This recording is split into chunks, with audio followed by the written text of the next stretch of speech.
Hello, hello, hello. Welcome, one and all, to the office hours. This is a stream where I kind of talk a little bit to y'all about stuff and things, Star Citizen related, mostly. Let's get to the. You got to refresh the whole thing there, Jake. It's gonna take a bit. That's a normal status for you, Jake. That's a normal status for you. All right, let's go to the bar, shall we? That is not what I wanted.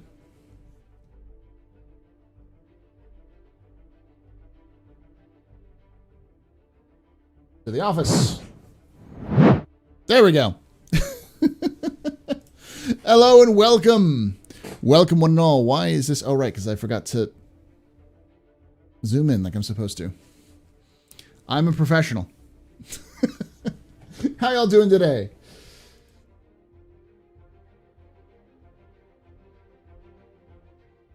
I just wanted to see your ad view. You knew what this was, Jake. You knew what this was. Vanguard Prime, Matthew, Ionic, Avis, Lonix, 1911 Ton, Commander Thrud, Forever, Steve R, Stratblocks, Joseph, Tazwin, Jordan, Reese. Welcome. Welcome. Oh no, the bar. Yeah. Wrong bar. Office, not the bar. Doing well. First time I've been able to catch the live stream. Pretty pumped. I'm glad that you're welcome here. Mount Stunner. How's it going?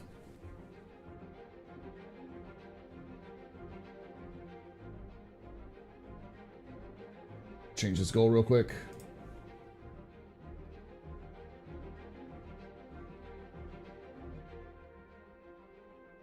2 words. Distress bacon. Distress bacon.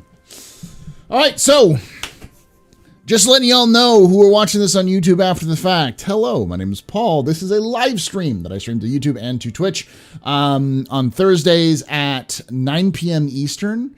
Ungodly UTC. 9 p.m. Eastern, and I think it's 6 p.m. Pacific. So we do this for a couple of hours. It's an AMA. I usually have some topics to talk about. Sometimes I turn those into videos that are standalone, but you're welcome to come hang out with us live rather than listening to us in the background while you're doing your work. Yes, I know that, Steve. I see you there. You're doing a good job, buddy. I'm sorry you had to work on a Friday, especially in the holidays.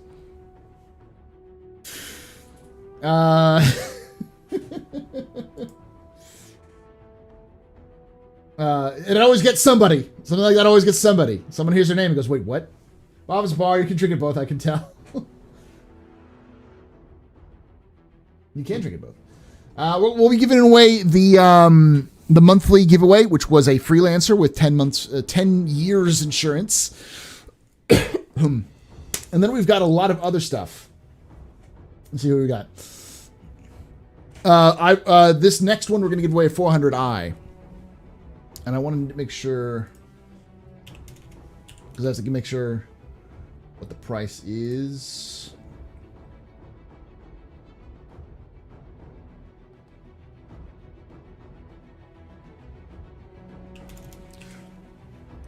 Courtesy of CIG.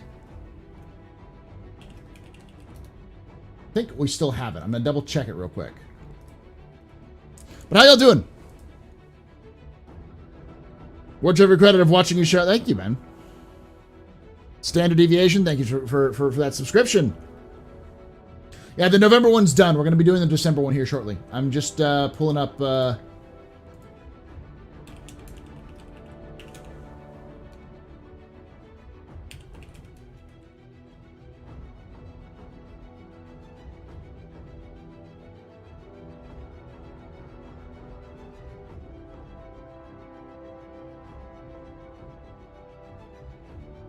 Did the music go down in volume for y'all, or is it good still? Thank you for them biddies there, Mount Stunner. Right now, the Odyssey is a carrot killer. We'll talk a little bit about the Odyssey, because I still think there's a lot of misconceptions about the Odyssey.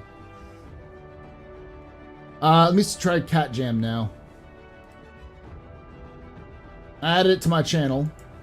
Cat Jam. Your refresh. Refresh your page there, Jake. There we go. Yeah, you just have to refresh the page, Jake. Now you can get it. I just didn't have it there. What did you miss? Nothing. We just started. I'm just finishing up the setup for the next. Oh, there's my card. My cat bee backpack there. Okay. Let's see. Yep, I still have a 400i. So we've got we're giving that freelancer today. Then we've got a 400i we're going to give away in December. Then January we're going to give away a Ares Starfighter because we still have that, and then we'll give away the raft that I have, which is a standalone LTI raft. So got that for February, and then March, depending on if the person who I gave away this vulture to doesn't respond, I'll give away the vulture again. And then I still have, this is how many things I still have that people haven't claimed. I have a Drake Corsair that we're going to give away at some point. And I also have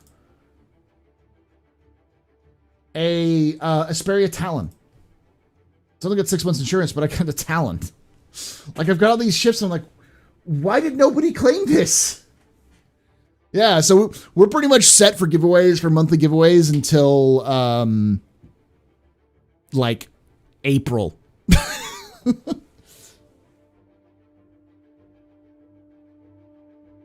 You just give them to me.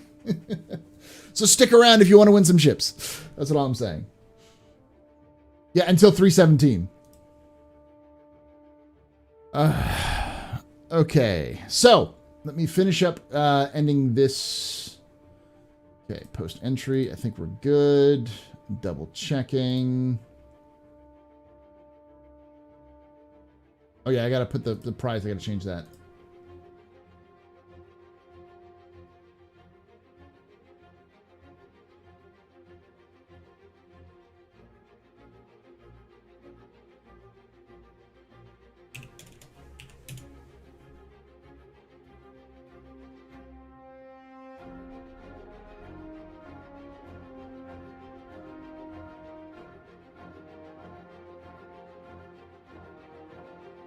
Double check to make sure this size.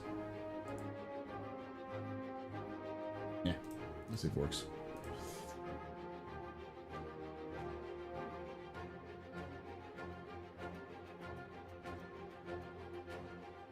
We'll do this then.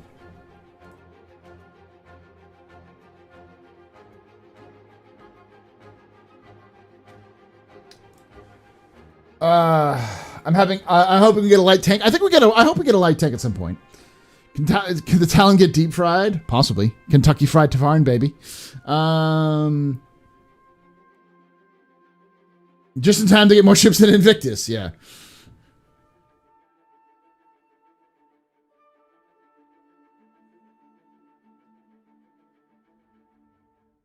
What's up, Jake? Why you do this? You don't fry him of the burp. I don't make up the rules. I just said that it's canon. It's my head canon. Well, it's not canon. It's canon that the Mezzers are all descended from Colonel Sanders. I said that was as a joke, and Jared confirmed it as lore, so that's lore now. The Mezzers are descended from Colonel Sanders. And I can actually quote you. This is a direct lore quote, completely serious, not made up at all. As they were close during the Battle of Idris IV, when he was calling in like airstrikes on his own position, he stood up in front of the charging Tavaran with a pipe in his hand and said, "I love the smell of 27 herbs and spices in the morning."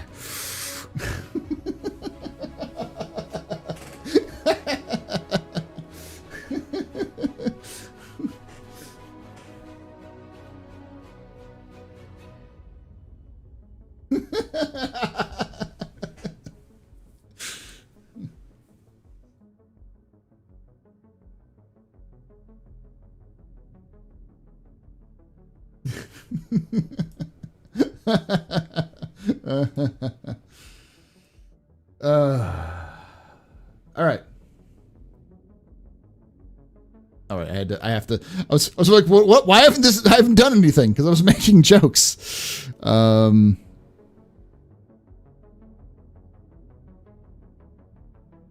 Downloads.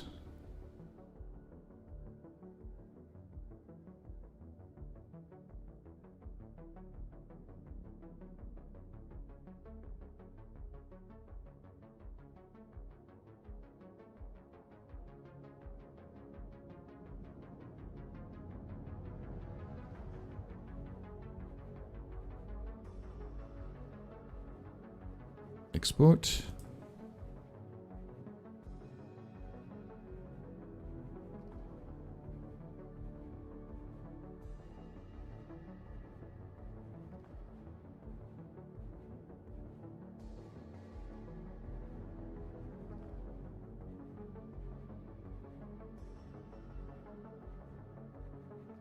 There it goes.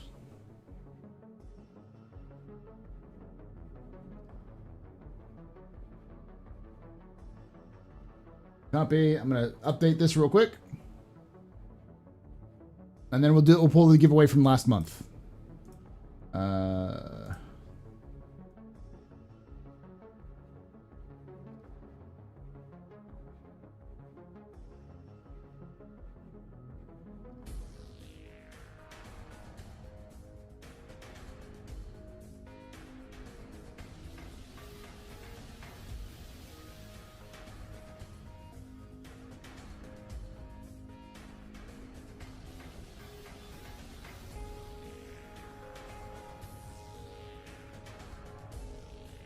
This is courtesy of CIG. Thank you, CIG. I'm going to edit that as well. Deck. Embre. December.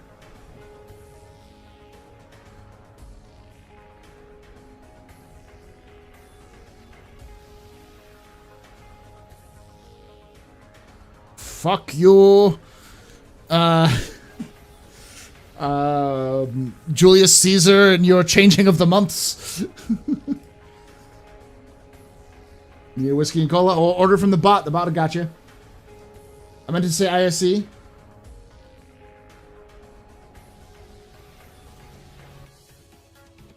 I mean, how do you say ISC in the Odyssey? What do you mean?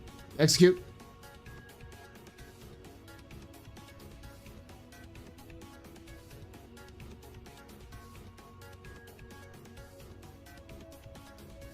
I know there's a lot of people who are going to be panicking. Or are already panicking.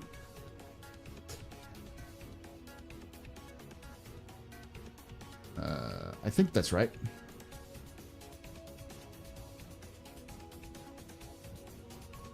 Boom. Try it now. Exclamation point December. Do you remember? December. Alright. And I'll put the for you using YouTube. I'll do this as well in the chat. Boom. Yes, I watched the end of ISC. I am in. I like the raft, Tron, whatever it is. Rafttron, yes, because it's Voltron, but with Pico's head. It's Rafttron.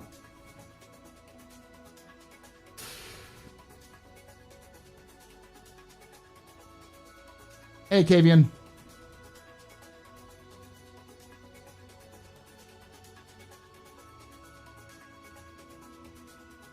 I just put the link in chat there for Joseph for you, so you click that one. Rocks, how you doing, buddy?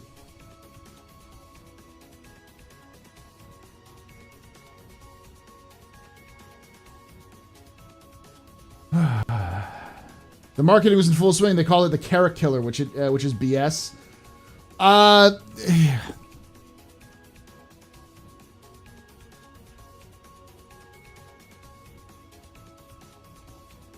We'll see. I think CIG is trying to emphasize that they want to make it a Carrack-sized exploration ship that can hold its own fuel and has a bunch of other stuff. Like, I know a lot of people are going to be like, oh, it's just a straight upgrade. And it's like, I don't think so. I still don't think that's going to be the case. They're going to have to differentiate it at some point, but we'll see. All right, let me go back to my competitions. I'm going to pull the winner from last month.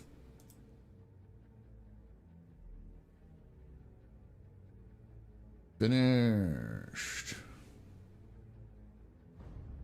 And the winner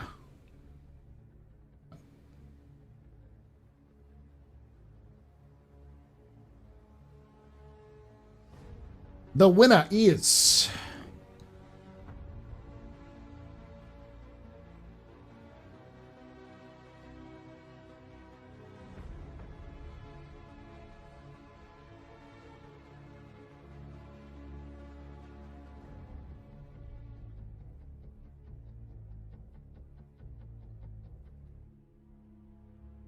make sure I have his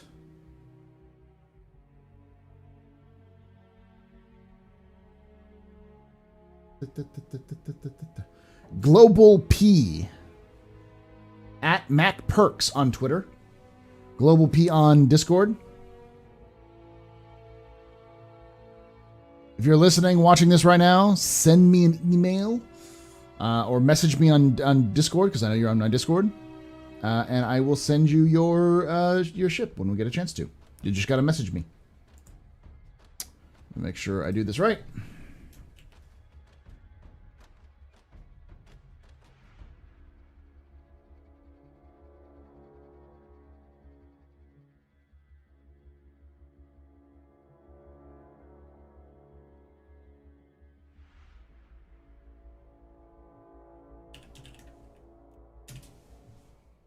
All right. Congratulations there again, Matt.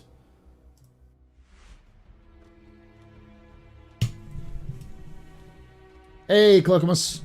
But if you didn't win, that's okay, because we're giving away an LTI 400i right now! Exclamation point December in chat for you in Twitch and in YouTube land. I will put it in the chat again, but it'll also be in the top comment. Winner of it was a freelancer with 10 years insurance. It was the last month's. We do a monthly giveaway, which we run every month. All you got to be doing to enter is follow us on Twitch and subscribe to us on YouTube. Both are free. So, pow, hey Red. Yeah, I don't think it's a straight upgrade. But would it be that bad if it was? It's fatter, less maneuverable. They talked about shrinking the Carrack so it could go in more places. There's this weird rumor that the Carrack is the biggest ship that can go into smallest jump points. No, I have never heard that. That was a freelancer quote, not a Carrack quote. But at the same time, I don't think it's a straight upgrade, but I think a lot of people think it will. It is.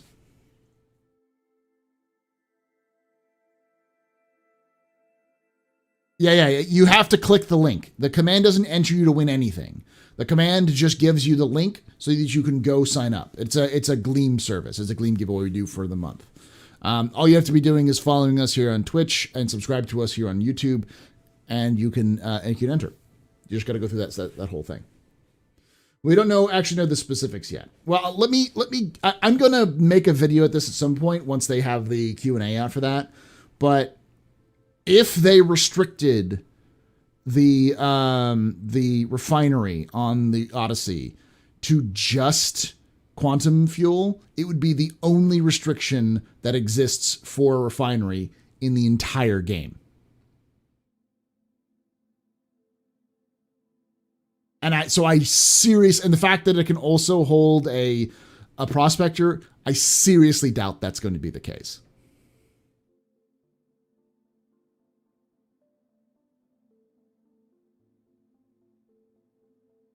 I seriously doubt it.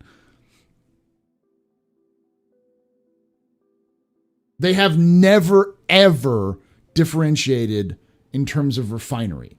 The Starfarer can refine other things other than quantum fuel. The only exception, I think, is the air system, but the air system is explicitly a hydrogen collecting system, not a refinery. Yes, that's not what they're doing to it. Yes, they didn't say it was for quantum fuel. They said that it could do its own quantum fuel. I hate to say this, but CIG is into weasel words. They will say things that they are specifically vague about because they know certain aspects, but they also know things will change. So if they become super committed, if they said, "Oh, we can refine everything," and then somewhere down the line they decide, "Now we don't want it. We want to limit it," then they've fucked up. So they are saying what it was designed to do, which is to be able to refine its own quantum fuel, which is true. It's an explorer ship. It needs to be able to refine its own quantum fuel. But then why would you make the pad big enough for a prospector? That's a pretty big ship, and explicitly talking about the prospector. Notice how he kind of trailed off. It's like, oh, if you wanted to help out with the mining, and then he trailed off and came back. Like, yeah.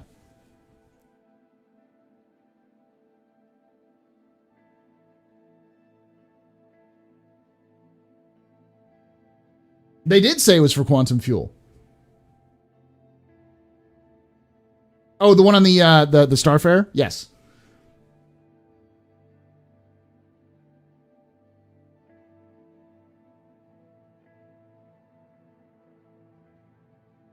But they've also said that the Starfarer can refine everything. It's your first refinery ship. If you're talking about the Starfarer.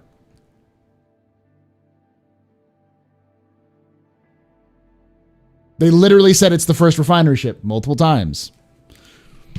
It is a full refinery ship. This is like the size 2 bed thing. Like, this is why I'm going to do a video on this. So many people are obsessed with like pulling out little details and then sticking themselves to those details forever and not looking at the bigger picture. Like, a lot of people are like, oh, well, they said that size 1 or tier 1 beds are the only ones that could be respawned. That's changed. But then you still hear people who will literally die on that hill, that it's only tier 1, and that tier 2 only happens right now because they don't have access to tier 1s. Except they've changed it because of regeneration changed. It's like the same kind of thing. They have said multiple times that refining is that any ship with a refinery, at least the Starfarer, which has a refinery, can refine everything, not just quantum fuel.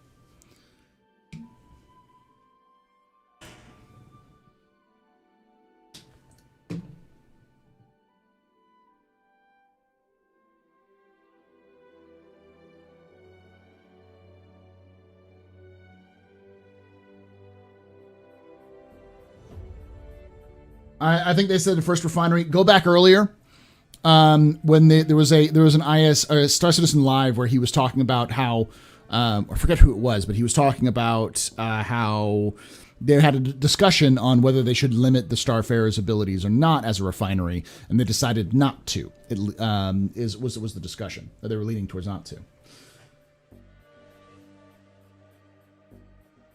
No, the Reclaimer doesn't have a refinery. It has a processor, but not a refinery.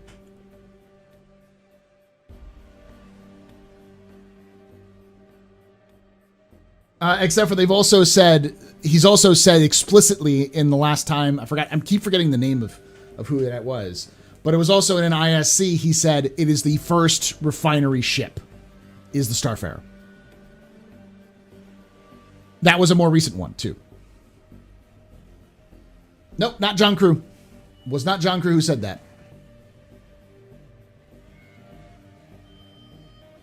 It was Yogi, I want to say. Is that his name?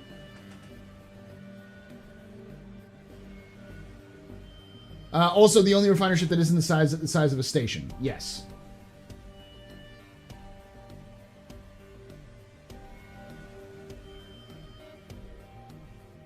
Dan Trevin? Yeah, I forgot who it was. Not Yogi. Whatever. You can argue the character versus audio all day. The true best ship is the MPUV.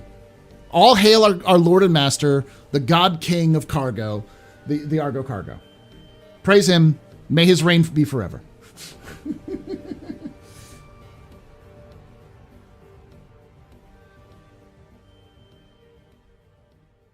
The guy with the beard, he's the guy who's in charge of gameplay. He was the one who was doing refueling. And he talked about how they were going to do the docking and stuff like that. Maybe Dan Truffin, yeah.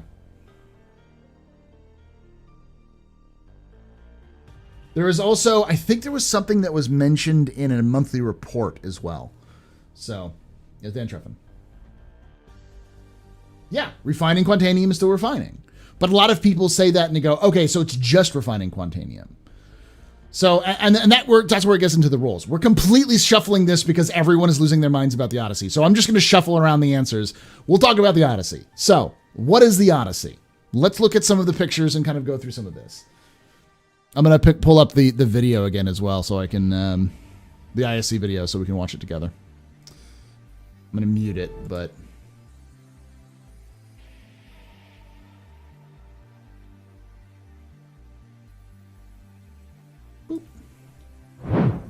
All right.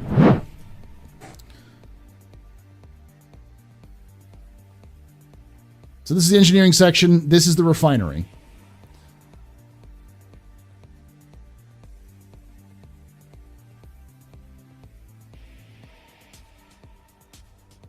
Thank you, EL Stream, for that Twitch Prime sub. That's the quantum, or the stuff right there, the anti-gravity generator. I think that's a placeholder for now.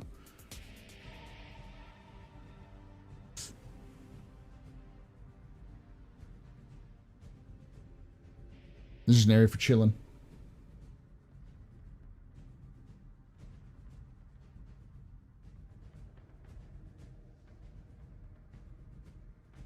So, is it the same refinery that's on the Starfarer? Well, they're both MISC ships, so I wouldn't be surprised if it is. It's a huge bridge. Yeah, it's a huge ship. That's a lot of people. Remember, this is supposed to be at minimum one-person ship.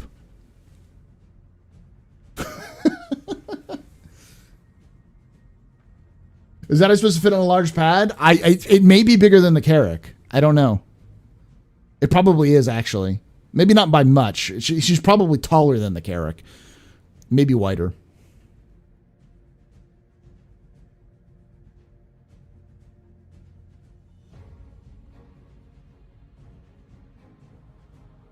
See some crew quarters. It's weird that they don't have the roofs in, so it feels bigger because it doesn't have the roof in. That's the Starfarer locker room. Hey, Kimmy. How you doing, buddy?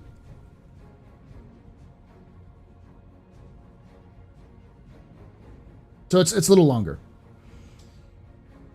That's likely to change too. But remember, this hangar is big enough to, as they say, leads us to the hangar, which is basically what the whole ship is formed around, essentially. So that really did dictate the dimensions and the proportions of the ship. It's a generic hangar. It's designed to our environmental hangar metrics, so there's a huge range of ships that can fit in there. You could bring a fighter ship if you want more defense. You could bring a prospector if you want to do even more mining. If you want to do even more mining. That's what he said. So.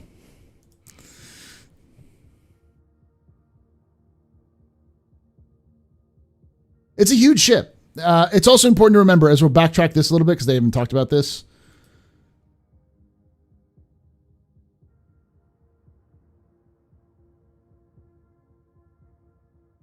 This is the cargo area and the vehicle bay.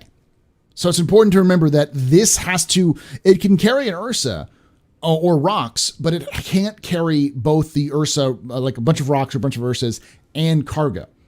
And its cargo is limited to 200 and like half, or just like less than half of that of a Carrack. So that's already going to cut into what you can do with it.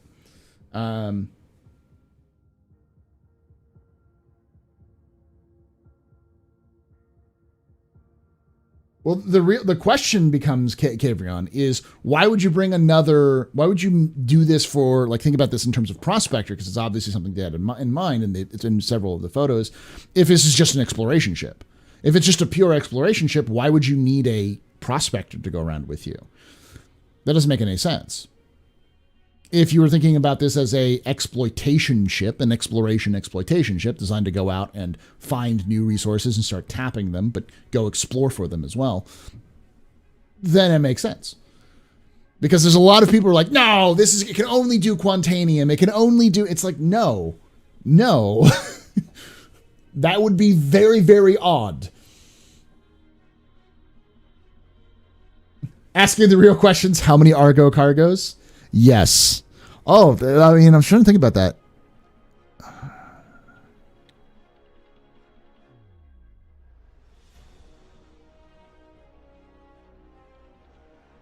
$20 on the pad at least.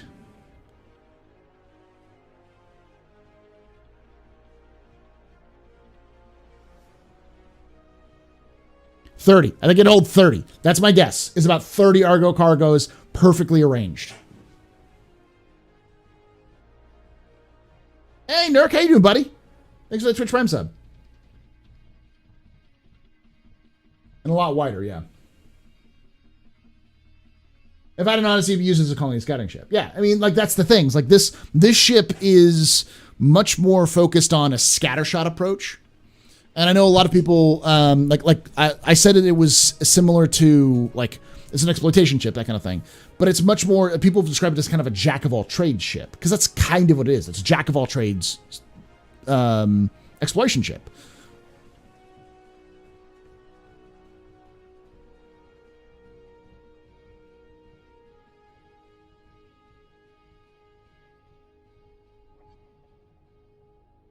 I kind of want to make a video that just says you're wrong about the Odyssey. Yeah. See, the thing is what I think is going to, oh yeah, by the way, that's a size 2 bed. Probably going to have respawn. Size 2 beds are respawn now, y'all. Or tier 2.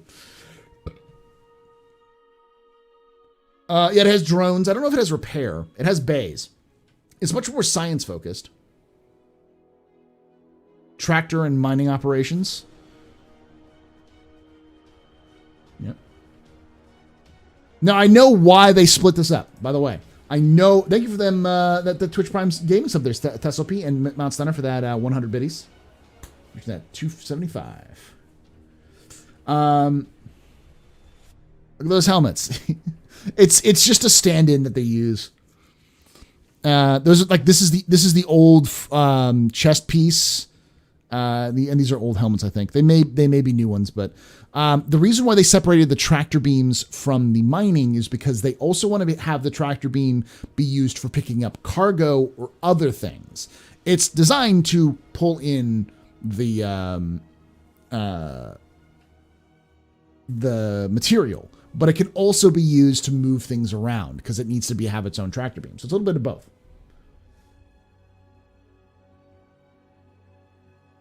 It's still a surveyor, yeah.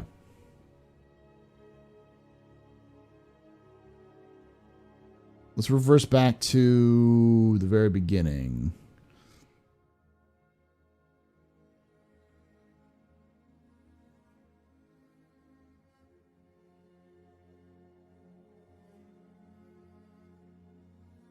Most dominant of the three.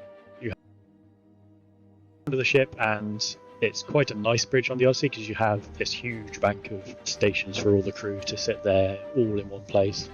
Right there. That is a map room right there. So that's what it is. The ship might be too large for finer maneuverability. Yeah. Why do this sail with Saber and Civilian Explorer ship?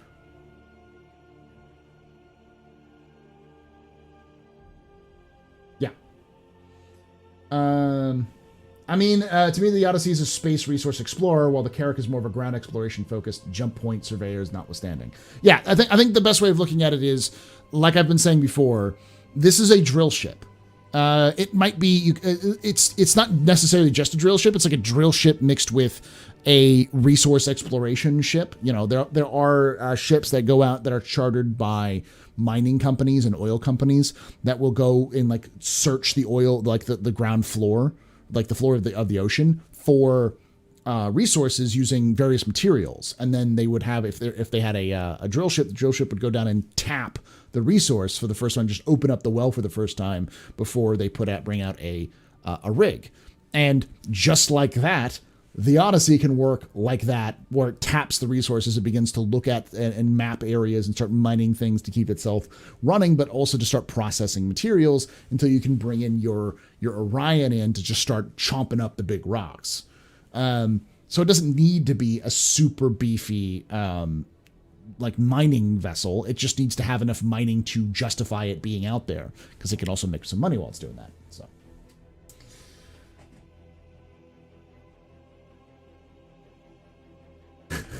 Can you explain why Astra Armada has Aegis sabers for its hollow logo above the shop when it doesn't sell sabers? This is critical lore, I feel. Yeah. So the answer to that is what's it called? False advertising.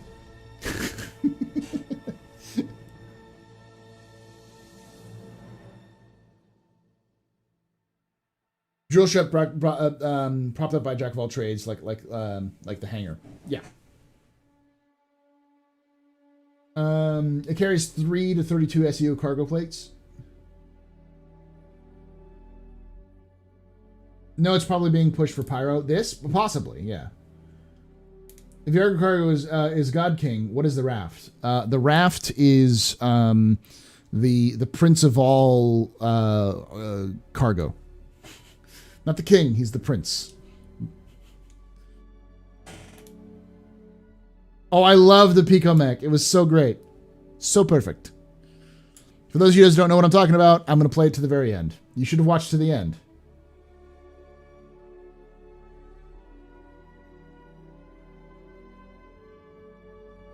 Oh, I got to do something real quick, because otherwise this will play forever.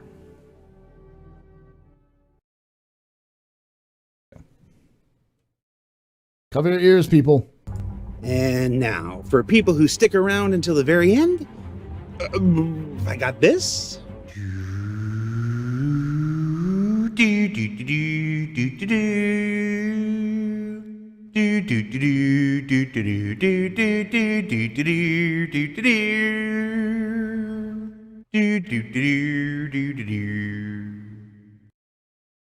How much money do you want so we can make a Raftron TV series, CIG?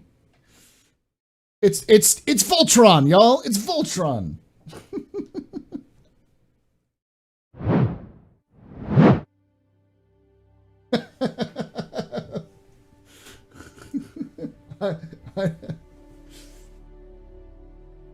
Pisces Q&A a while ago. Yeah, it was a while ago. Princes of the... So will there just be an abundance of Quantanium in each system, or is it localized? We don't know, and the answer is CIG won't be able to tell you, because they want to make Quantanium a rare resource, but not so rare that it's impossible to find. So, and I think it'll also depend on the system you're in. But it's an economic question. It's just like, for instance, asking what ships will be available at which ports. They don't know yet, because they have to build the economy first. I'll put in $42,000 if the raft and straight flyable ship. Yes. People wonder why Squadron 42 isn't out yet. Do you know what modules the Carrack will have in the future? We don't know yet. The last we heard was they were interested in doing a refinery module. I wouldn't be surprised if we saw something like a scientific laboratory, like a hot lab, or some sort of cold storage for scientific equipment. Some sort of, I think it would make sense to have some sort of hab that you could detach that could be worked as like a remote research base. It might make sense to be able to have modules that you could swap out for just like a fighter, like swap out the module so you can have like a larger cradle for ships like that. But we'll see. I don't think you'd be able to get a full fighter bay. But maybe. Like the problem about modularity questions is that we don't know what modularity is going to look like, because CIG is working on it, but it's not in the cards yet. The last we heard about it was planned for the end of this year, and that was mid of this year, and it's not on the roadmap at all. So, and I don't even think it's on the progress tracker anymore. So I have to double check when we look at it, but.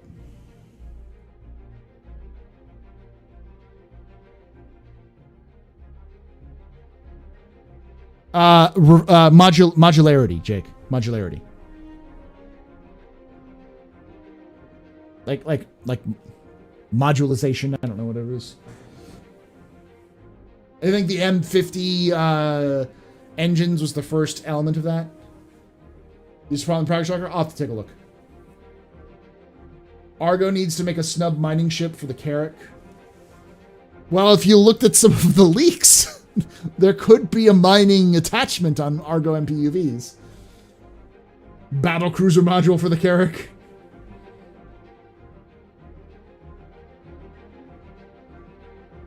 The DUR does have a refinery. If they stick with the idea that all refineries can refine all items, then it would make sense that the DUR's refinery would also be able to refine Quantanium or anything else. Yeah, see, like it's only sort of a meme that the Argo cargo is king because she can do everything. But when modularity comes in, the Argo cargo is literally only limited by the imagination of CIG, because its entire back section is a module. So in reality, that's why I constantly call it a Swiss Army ship. It can be whatever you need it to be at the time, as long as you have the storage capacity to carry it.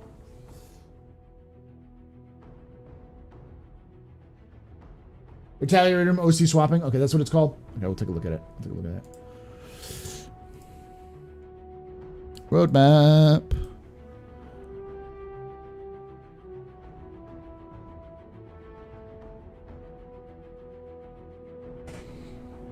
OC swapping, yeah.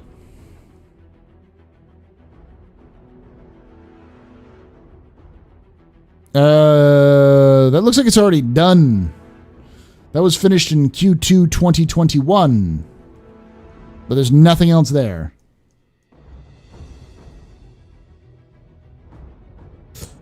Then again, the gold standard doesn't for the Retaliator isn't finished until Q3 2022. So that may also have to be waiting for that gold standard to be done.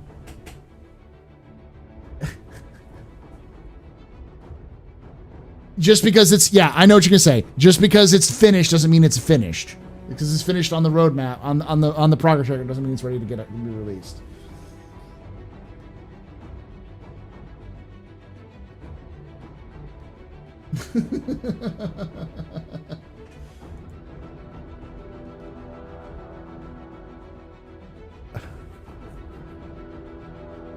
The progress tracker sits on a throne of lies. I don't know. It's fine. It's fine. Question: do you think CIG will push some level of release for Squadron 42 now that Starfield has had its next year? Why? CIG has no reason to compete directly with Starfield.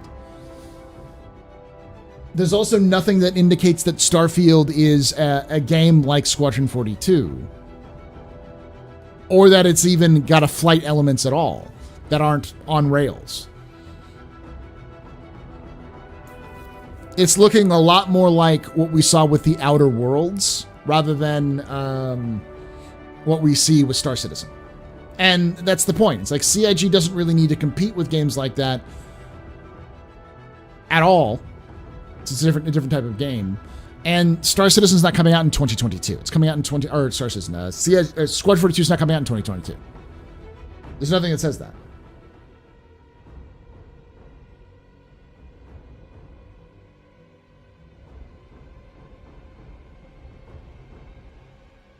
How far from Starfield being finished? Starfield's planned release date is Q3 or Q4 2022.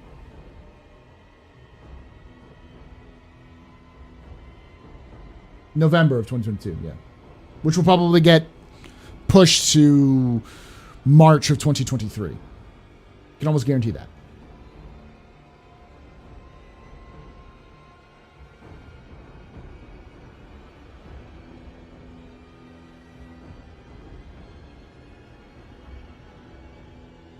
But we asked the same question about like so many other space games that have come out since, will Mass Effect kill Squadron 42? Will Call of Duty Infinite Warfare kill Squadron 42? And the answer was always, And none of them really. Like I heard Infinite Warfare was pretty good. Its campaign, but heavily inspired by Wing Commander, in fact. But like. Mass Effect Andromeda didn't kill Star Citizen.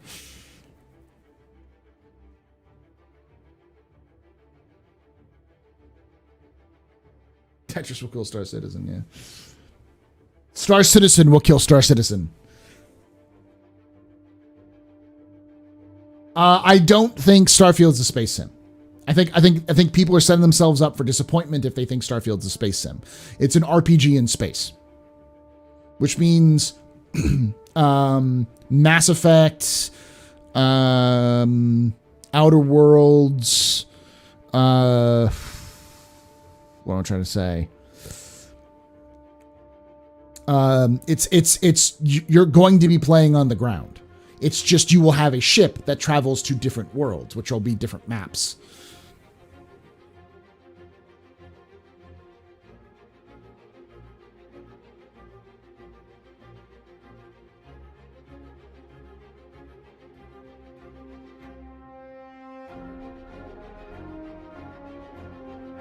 The death of the universe will kill Star Citizen. Question: I've noticed that more Star Citizen advertisements. Do you think they're ramping up the adverts for a reason other than more money? So, let me explain a little bit about what CIG is doing with the advertisements, and this is important to understand. CIG is not spending fucking any money.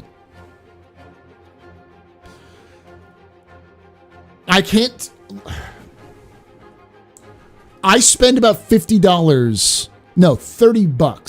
a month in advertisements through Google.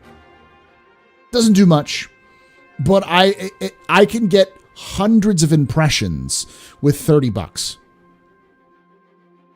I don't really tier for it. It's just one of those things where you have to have AdSense set up for YouTube to like pay you and stuff like that. So like you have to set up some parts of that.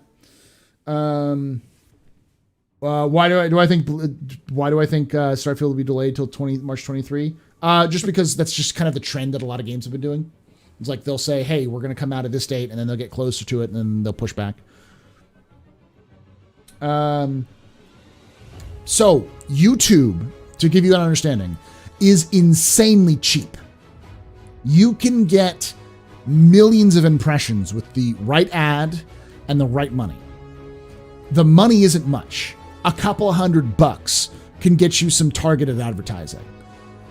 And the thing that CIG's marketing team is doing is they're pulling out marketing. And if you're seeing that art marketing, then it's fucking working. They're trying to target a demographic. So you'll see around every major event, CIG's marketing team does an ad for YouTube that gets targeted to people who might be interested in the game. That's how that marketing works. So if you're seeing marketing, then they're dialing in the right dials for Star Citizen.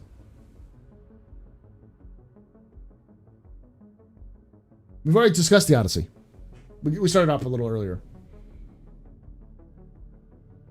Yeah, it's usually and the ads are almost always cuts of videos that were already made for releases. So either for IAE or for the patch releases or whatever.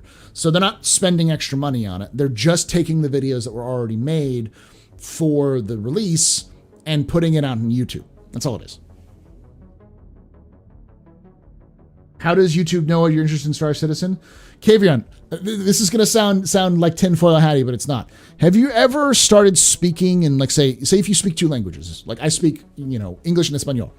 Cam and I will talk in Spanish sometimes just to practice Spanish. If we talk enough in Spanish, I start getting ads in fucking Spanish on my phone. Somehow. Even though I never typed anything in Spanish.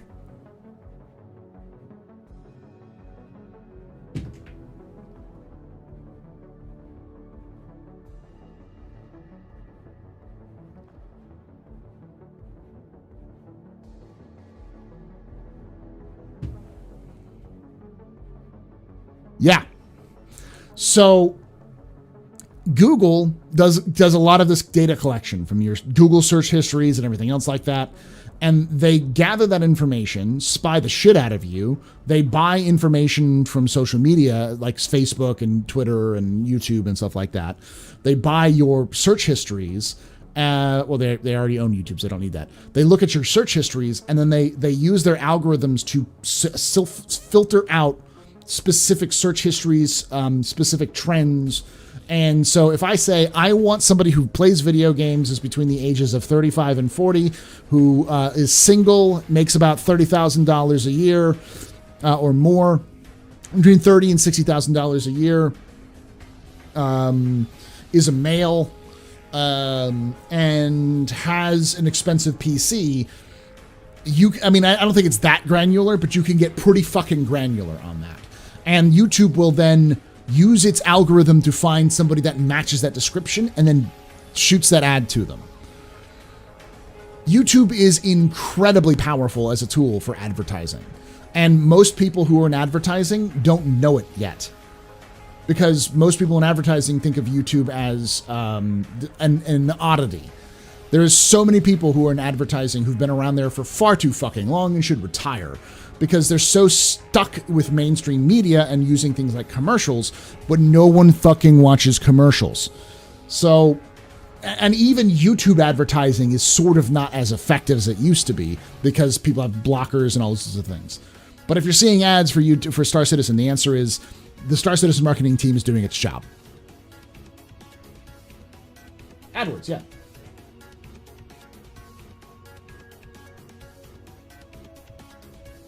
So it's on my videos.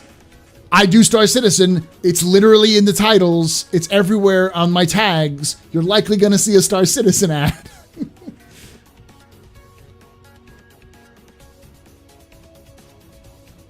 Farrell, it's likely what they're looking for because they're probably dialing in the issues. So they're probably pinging out specific demographics to see which ones will pick and which ones won't.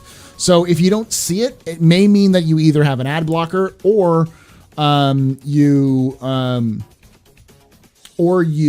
what is it? Or your demographic hasn't been pinged yet.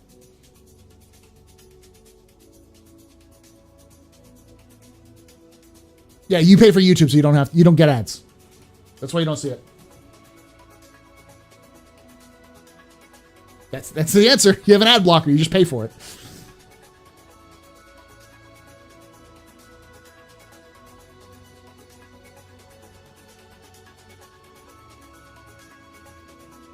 I think it says the CIG would not shoot themselves in the foot by making Carrick and Prospector killer in one ship. No. The Carrick's much smaller and harder to hit and way better armed. Prospector is also smaller and can deal with in Atmo a lot easier. You ever fly A90 in Atmo? Yeah.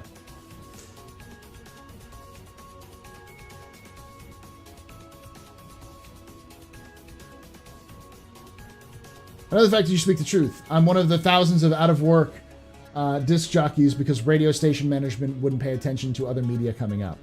Basically, radio is actually an interesting place because I think radio still has a place for advertisements in the right way. Podcasts alone prove that radio isn't dead as a medium. It's just you need to know how to market and work better. And the older school methods of radio just don't work anymore. Moving away from overt ads to more ad pulls, like old 50s ad pulls, probably a better idea, and trying to diversify your content beyond just, one thing. You can't just be like the alt rock station or the talk station. You need to kind of do a little bit of everything. But that's another discussion altogether. For those of you who don't know, for about 5 years, a little more than 5 years, because I did contract work after my 5 years of working, I worked for a marketing research company. Now, that marketing research company happened to be owned by my parents, so it was more like, Paul, you're going to come work for us because we fucking need an assistant, and you don't have a job right now, so we're going to teach you how to be a marketing assistant. So I did pretty much everything but directly talk to clients. I did do pitch decks. I did put together pitch decks. I did help write and review proposals and all sorts of things like that. But I did mostly research, which isn't advertising. It's a separate branch. It's the branch that kind of tells a company if the product is even worth doing or finding the demographic for the product that they've made. So I liked it, but I also hated it.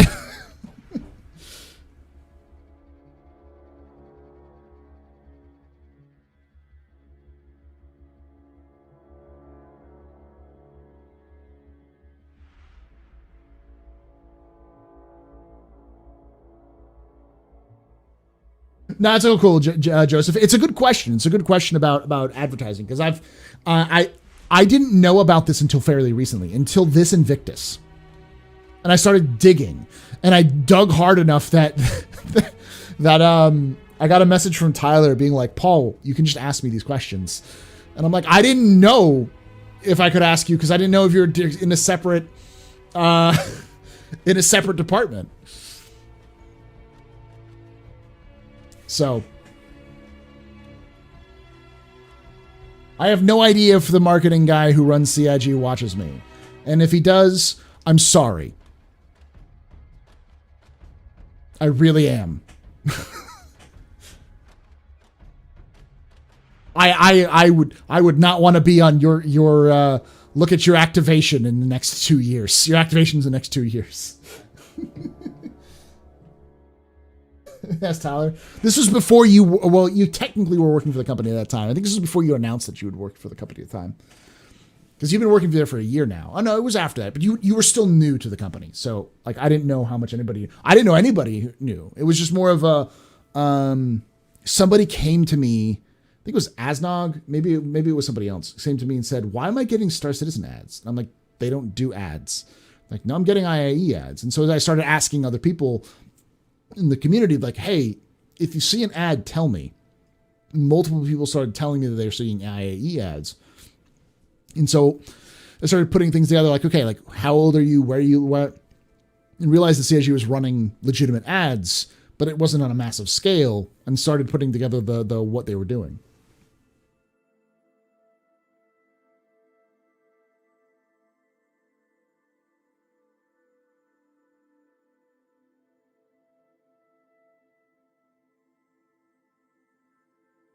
How much is a hurricane, though, Dirty Craze? Are you sure it's CIG? I know people are running with ads with the referral links. Yeah, we double checked that, because whenever we saw the ad, we clicked the actual link to see where it led, and the referral links were not for referrals. Like the link that was on the ad wasn't a link to the referrals; it was a link to the free fly page for Invictus.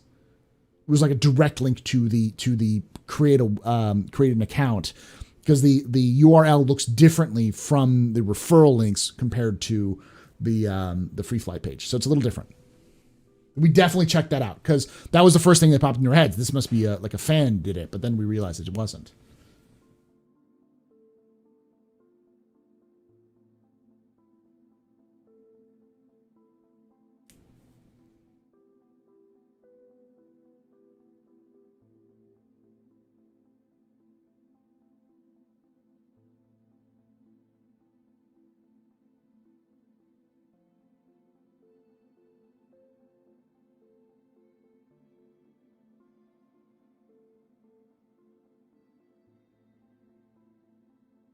Yeah, that's the kind of idea.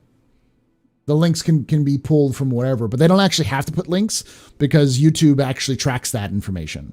Like I have tracking information where everybody, like I can find what the videos that y'all watch before you watch this video on YouTube. I can figure out what the traffic, like where you referred to.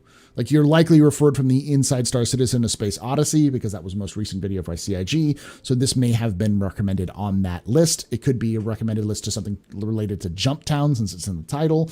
It could be related to Star Citizen AMAs. So you might see some more board gamer stuff, or you might have seen this video on a board gamer video as part of the recommended that you clicked.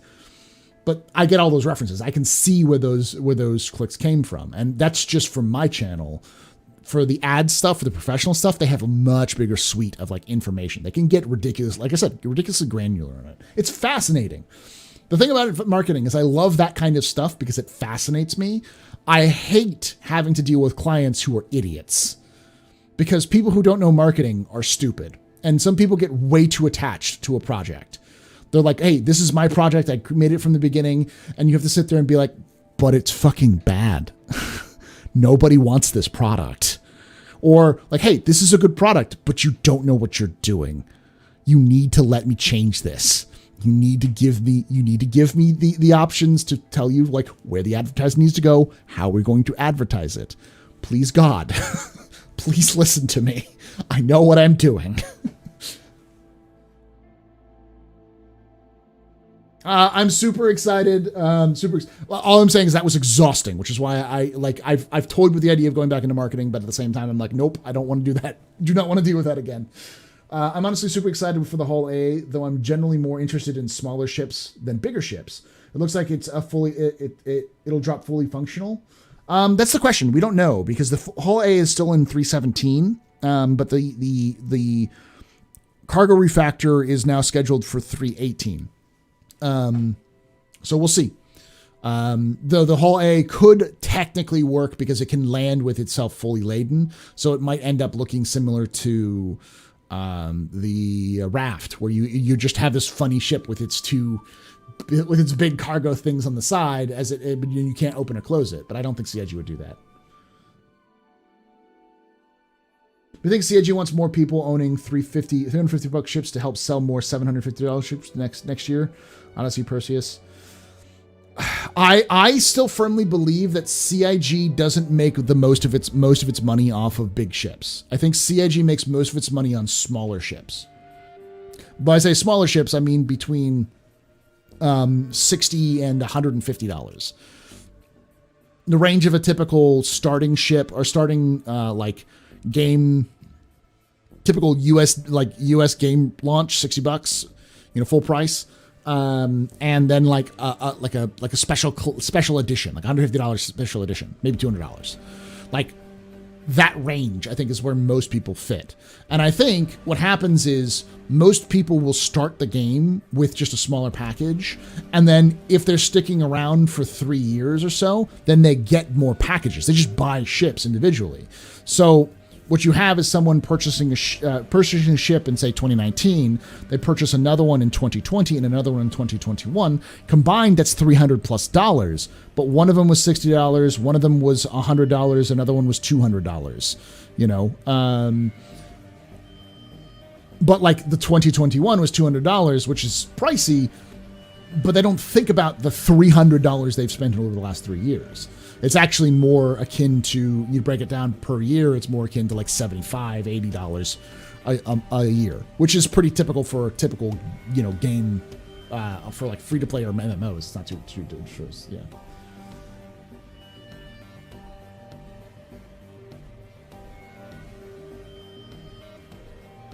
It's like eating out can add up, yeah.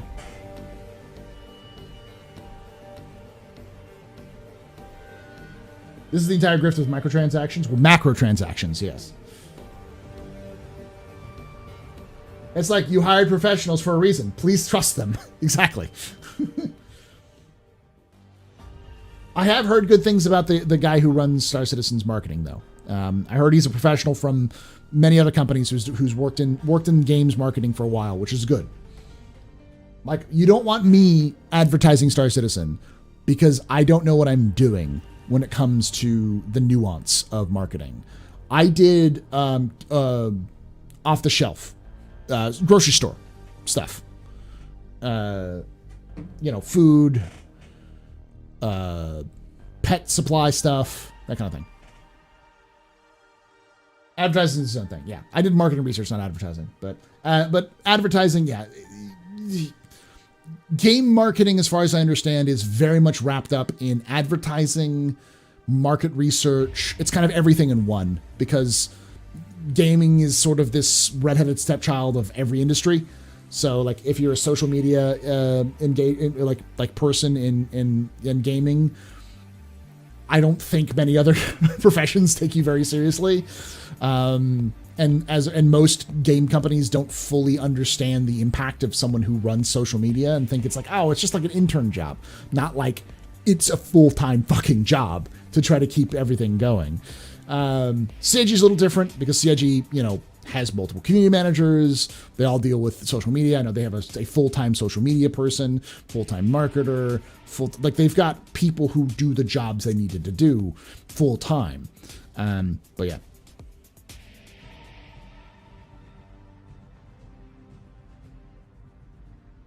Thank you, Como.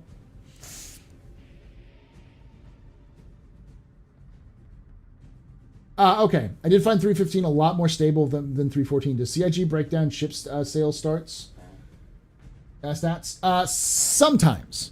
They'll do it every so often. They'll do like an infographic, but they don't necessarily tell us exactly how many ships were sold and those sorts of things. They like to keep that more of a secret. What were we talking about tonight? Well, we started off talking about the Odyssey, and then we got into marketing because people were seeing CIG marketing more stuff, and I'm like, that tracks. Let's talk about something else. So, but that's a good segue. Let's get into the roadmap roundup. So, Jake is in chat. He can correct me if I'm wrong, but we're going to go through this update and talk a little bit about stuff. All right, so this is published every 2 weeks. It's important to remember when it comes to these roundups that Jake pulls this at least a week ahead of time because otherwise he would go insane. So a lot of this stuff is a week out of date, meaning this was pulled on Wednesday around the day before American Thanksgiving. So the 23rd, I think. Likely pulled the 24th. Likely pulled the 24th of November. And then he's gone through over the week to filter it out and pull out the new stuff and pull out the old stuff. That means that there could have been things that have changed since then, or either things that have been delayed or things that have been added that haven't made it into the roadmap yet. That would take another 2 weeks. It could also mean that there are things that are not confirmed that are already confirmed because they've already had that discussion. But because Jake pulled it just before they confirmed that, he wouldn't be able to know that. So that's how this kind of works. So progress tracker, we have MISC Odyssey. Building, implementing, and balancing MISC Explorations vehicle, the Odyssey, game-ready vehicle. This can be found in vehicle, concept art, and narrative team schedule. So it's still in the early stages. Raft, it's Argo's medium hauler raft as game-ready vehicle, can be found on vehicle content, EU, narrative, audio, vehicle experience, and VFX teams, because it's already in the game. The Anvil Spartan, same thing. And Anvil Liberator has been added to the progress tracker. So that's still under vehicle concept art and narrative team. So that's the same stage as Odyssey. So we've added those things. These were unannounced that they've been added to the progress tracker. So I remember there was one person who was like, hey, there's still one that's not been unannounced. And I think that was the Liberator that wasn't on there. Release view. Following the features past their final review, therefore we're marking the card as committed and changing their color to blue. Mining Gadgets. So Mining Gadgets is coming in 3.16. However, ship-to-ship refueling. After its final review, the development team determined that additional time is needed in order to provide a smoother gameplay experience. Therefore, this feature is being reallocated to Alpha 3.17. So ship-to-ship refueling is being moved to Alpha 3.17. Sad, but it was one of those things where I was surprised that it was announced and delayed that quickly. Usually they don't announce something like that unless they really, really kind of have a beat on it. but it could have been something else that caused it to be delayed. But that's still something that came out of nowhere. It's hitting more where I originally had thought it was supposed to hit before they made that announcement. But shops and patrons. Following its final review, the AI team has decided to polish this feature further while waiting. This is the second time it's been pushed for some additional usables to come online. Therefore, this card is being removed from release view temporarily until these schedules are aligned. Yeah. Okay. Following cards have been added to release view. This is gone until they put it back. They just got to wait for it to everything else. Building, implementing, and balancing Argo's medium hauler, the Raft, as a game-ready vehicle. This has been added to 315, Spartan 315. And the big one, Jumptown 2.0. The implementation of Jumptown 2.0, a new dynamic event in the persistent universe inspired by the historic events of Jumptown. This new event featured both lawful and unlawful mission paths. This has been added to Alpha 316 column. Starfarer Worker Interior? Yes? We'll talk about it in a moment. So, I'm going to pull something up that I did a while ago. I want to see if it's still available. No, I'm not going to show you all everything I have. You heathens. Let me find it properly, though.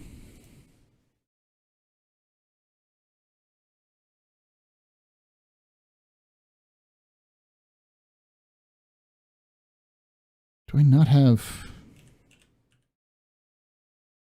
Oh, I do. I don't know if this is the right... I think this is the right one.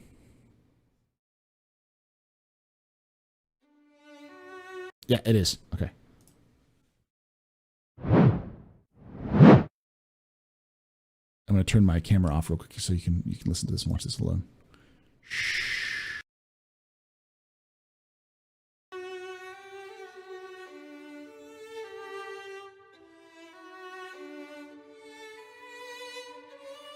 The Jumptown Wars were fought in a dozen places. From the cold surface of Yella to its orbital ring. From Grim Hex to Cry-Astra Refueling. More than 10,000 humans fought in it, and thousands of them died in it. Transport ships became drug runners, and fighters became enforcers. Huge fleets of human ships blotted out the skies, leaving human wreckage in their wake. Humans slaughtered one another wholesale here in human space, beside places with old human names. More people died than any previous conflict in Stanton. Whole fleets were reduced to ash in mere minutes. Men and women who had never committed a parking violation now found themselves drug smugglers in great convoys, fighting epic battles over a moon most of them had only heard about before. They were making history, and for many, it was one of the greatest adventures of their lives. The war would make some rich, ruin others, and change the lives of all who lived through it.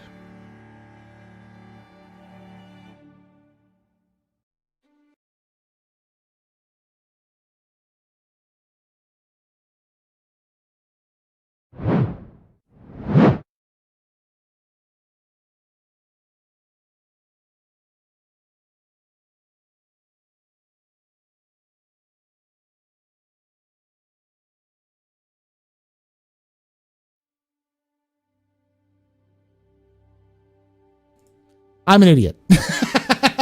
Chat. That is literally called, that song is literally called Requiem for Jumptown in D.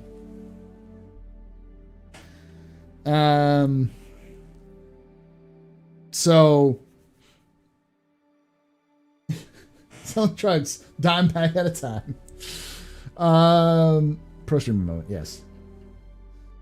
So that Uth O'Reilly created that song for the documentary. I created a full 45-minute documentary on the original events of Jumptown, which are canon. So the events that players participated in Jumptown did end up making it into canon and have affected the story of Stanton so far. It is one of the reasons why the Ninetales lockdowns have been a thing. It may or may not be one of the reasons why Xenothreat invaded in the first place, because high amounts of criminal traffic and low amounts of enforcement was the kind of the big thing around Jumptown. So, more like Chumptown, am I right?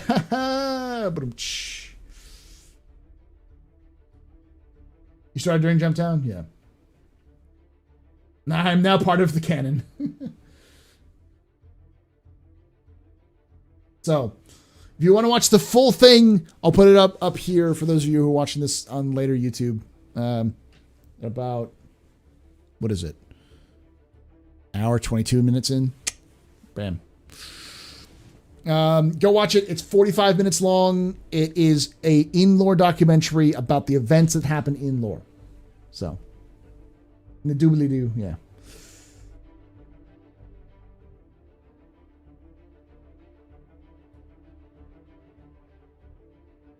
It wasn't Jared. It was, who was it? Paul Jones who said it? Dude, Space Ken Burns. That was my inspiration. I'd seen a lot of people meme on like Ken Burns Civil War with like doing their own versions of like the Civil War intro with like Star Wars and Marvel Civil War, all this like Captain America Civil War and those things. That was the original idea. I was going to be completely memey and meme the shit out of the whole thing. And then I realized it would be more fun and more funny if I did it straight. Absolutely straight. In fact, the voice actor who helped me who did all the voice work, professional voice actor, he was a Star Citizen fan. Penguin is his name. He he started recording the audio, and when he did that line in the trailer, many who had never left their homes soon became drug smugglers and great fleets. He said he had to do that line like 7 times because he cracked up every time he heard that line. So, I just want your thoughts on this saying the Odyssey would be a character killer. It's overestimation. It's not a character killer. They'll find a way to make the character still good. It's just the Odyssey is better if you want to have all of those features, which is just like refinery, a bigger landing pad, its own mining abilities, plus a huge cockpit and all these sorts of things. That's about it, though. It's just his opinion. It's hyperbole, yeah.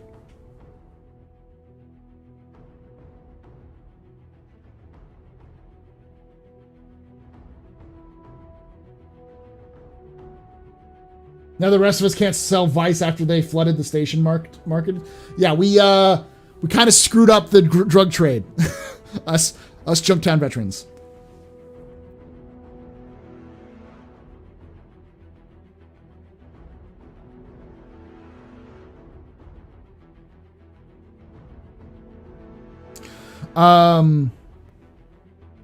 You never answered my question about the raft. Did you know in advance? The raft? I mean, I heard about the leaks before. Like, based off of what the leaks were saying, it sounded like a cargo ship. No, I didn't judge. I didn't know the raft was going to be a thing. There's plenty of leaks about it. Oh no, I didn't know about the raft before anybody else did. I heard about the raft when everybody else did through the leaks. That's, you know.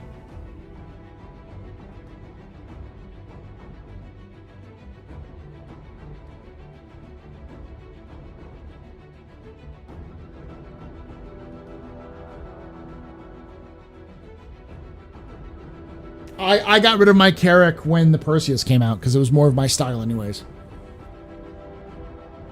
Did the 400 get lowered? I saw someone fit a rock in it and had such luck. I don't know. I don't think it did.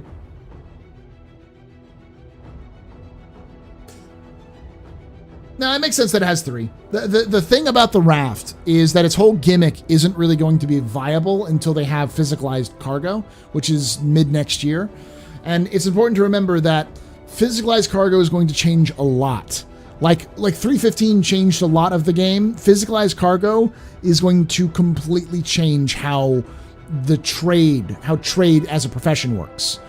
You are no longer just going to be able to dump and run. Same with mining. I think physicalized cargo is also going to change mining significantly as well, because you can't just dump and sell. You're going to have to physically unload your mining saddles, your mining saddles, and take them to refinery or sell them. Like, there's going to be a process of loading and unloading cargo now and goods.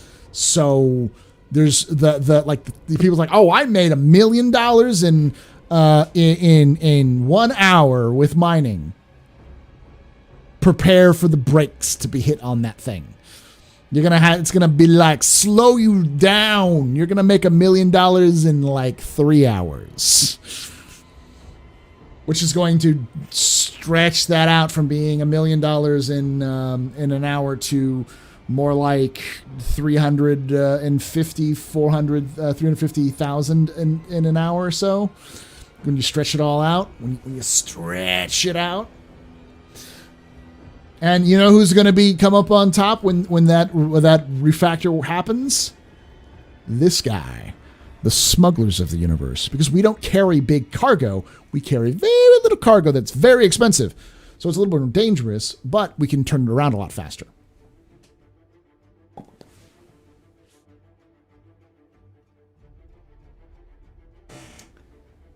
The fact that I can't get scrapyards or drug labs to recognize my ship has been in the final nail in the coffin for drug runs for a while. No, they've intentionally stopped those. Like the scrapyards don't work anymore. R&D Orinth is dead. The only place you can sell drugs is Her L5 and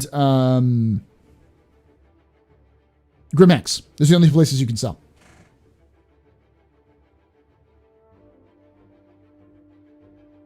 Is the Herald a smuggling ship? It doesn't have any cargo space inside of it, but I guess you could. Oh, I'm definitely going to be a bartender of the universe. But bartending doesn't make all the money.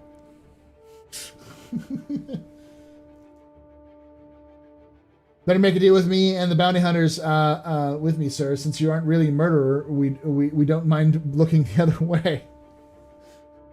I don't have a bounty on my head because I'm not going to get caught. Yeah, Rip Orinth. JT safe? That's a good question.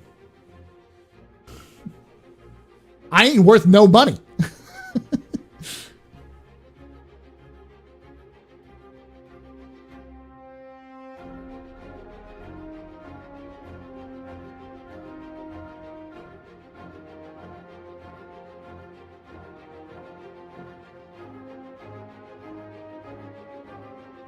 Oh.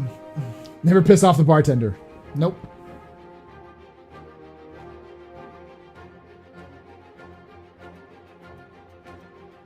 Drug sales are part of bartending.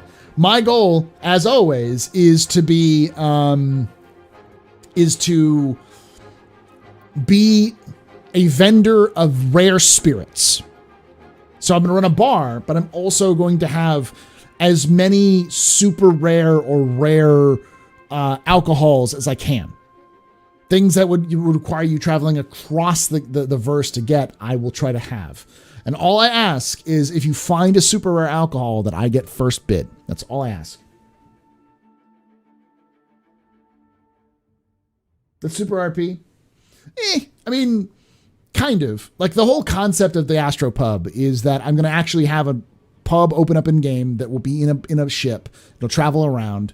And the idea being it's kind of a cool place for people to relax. You can role play hardcore or lightly or not at all. You just want to show up and get a beer. I'll sell you a beer. You can just interact and hang out with other people and meet other people there.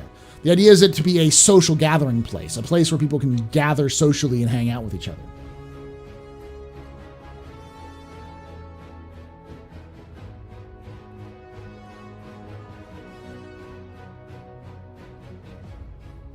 Okay, quick question since I joined the stream. What do you think about the Rocket Lab's Neutron rocket announcement? I haven't seen Rocket Lab's stuff. Is that the one that's that's launching from the ocean? So I'd have to know more about that. I'll bring you space, Pappy Van Winkle. For smuggling, do you think the right call is leaving endeavors for having endeavors for drug labs? Possibly. That's more of a mercantile of things. I think that's much more of a drug kingpin rather than smuggling. Smuggling is basically just taking the drugs from somebody else at a low price and then selling them. But I don't think drugs will be the only smuggling things. I think you'll also be able to smuggle illegal guns or illegal goods or knockoff goods that you can then sell for higher prices, those sorts of things. People need to be smuggled. Criminals. Yeah, rare creatures. It's definitely illegal to haul creatures from protected worlds and gather stuff it's like. The idea is that the Astropub is going to be a neutral ground where no one's going to be looking for anybody else. If you happen to spy somebody who you're trying to hunt down, you following them out after they leave the bar or telling somebody that you saw them leave the bar, that's none of my business. You're just not going to shoot anybody in my bar.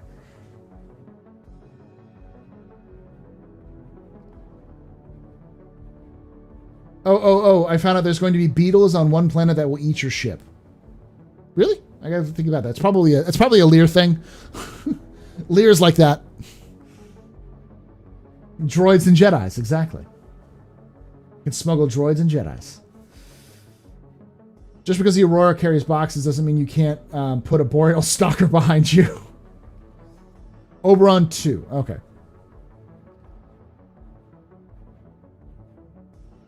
Sell me some information on bounties. Maybe. I will smuggle people into Klesher. Yeah, same. That's the kind of thing I want to do as well. What you're saying is that the 400i going to be given a smuggling gameplay with NPC taxi missions? Possibly. This is not the Astropub you're looking for. No business will be conducted on Astropub grounds. Yeah, I mean, like, people have asked if I'm going to have an actual pub in game, and the answer is like physical, like base, and the answer is maybe. I plan on doing it in a ship, mostly because that seems more fun and more fluffy.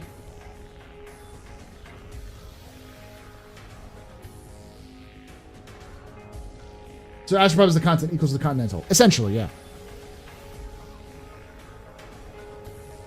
I don't mind having a bar on a station, but I don't want to be a station. Using the BMM for the Astropub ship, that's what I have a BMM, which was the original purpose of owning the BMM was for the Astropub. But I'm also everybody and his dog calls himself an outlaw. I'm also thinking about a 600i or a Caterpillar. So, like, I know those are wildly different things, but we'll see. We need Quark's bar on DS9. Yeah, maybe. What's my favorite for smuggling ships in game or in the roadmap? Right now, the best smuggling ship in game is the 315P. She's fast. She's small. She carries 12 SCU of cargo, which is great because you're never going to move moving much. Even right now, the max you're moving is like 5 SCU. So if you take two commodities of like slam and Altrusia toxin, or no, neon and Altrusia toxin, you take like 5 SCU of both of those. Maybe a little bit more of neon, so like 7 neon, 5 Altrusia toxin. You can do the Crusader Cross, which is a thing I got to talk about here in a bit, but I got to do a video on that. And run those, and you can make about 100k an hour with that. For a tiny little ship like the 315P, she's fast. She can be stealthed. She even has a freaking like tractor beam. So in the future, she's going to even more better because she can move larger stuff around. So.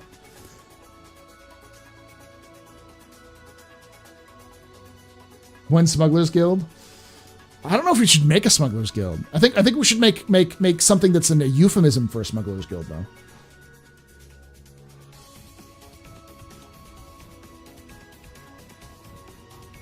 Like John Wick, yeah, the Continentals is what people are saying,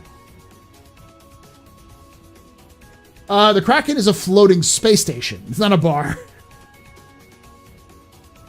So 325 has additional targeting and has a bigger gun mount on the front.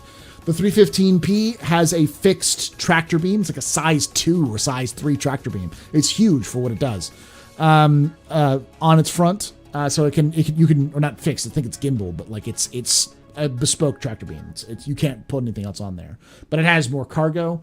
And then the 350R sacrifices a lot of its interior space and no cargo space for better fuel efficiencies. You can go faster and not use as much.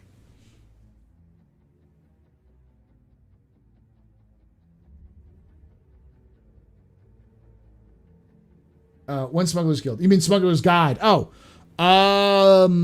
probably next week. I have to sit down and kind of churn that out. I'll probably do that tomorrow and Saturday. We'll see. She turned Constantine Hurston's bar into a pub. Bring me the head of Constantine Hurston. Legitimate businessman club. Purveyor of rare materials, of oddities and rare items, of trinkets, oddities, and rare items. The Society of Trinkets, Oddities, and Rare Items. That's the name of the Smugglers Guild.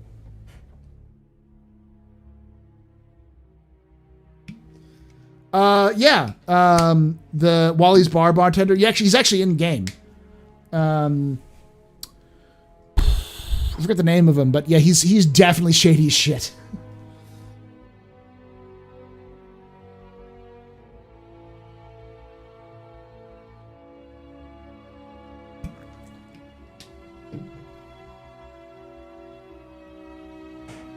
Eddie Parr, thank you.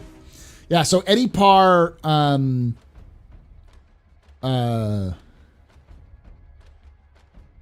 Wallace Klim, and another one who's a Lorville mission giver who we haven't seen yet, who is Michael Shaw. They're a syndicate that works together to smuggle in rare materials and drugs. Basically, anytime somebody in the underworld needs something, they're the ones who they go to. And Eddie Parr will 100% sell out all of your information to the Nine Tails, because they work with the Nine Tails pretty closely.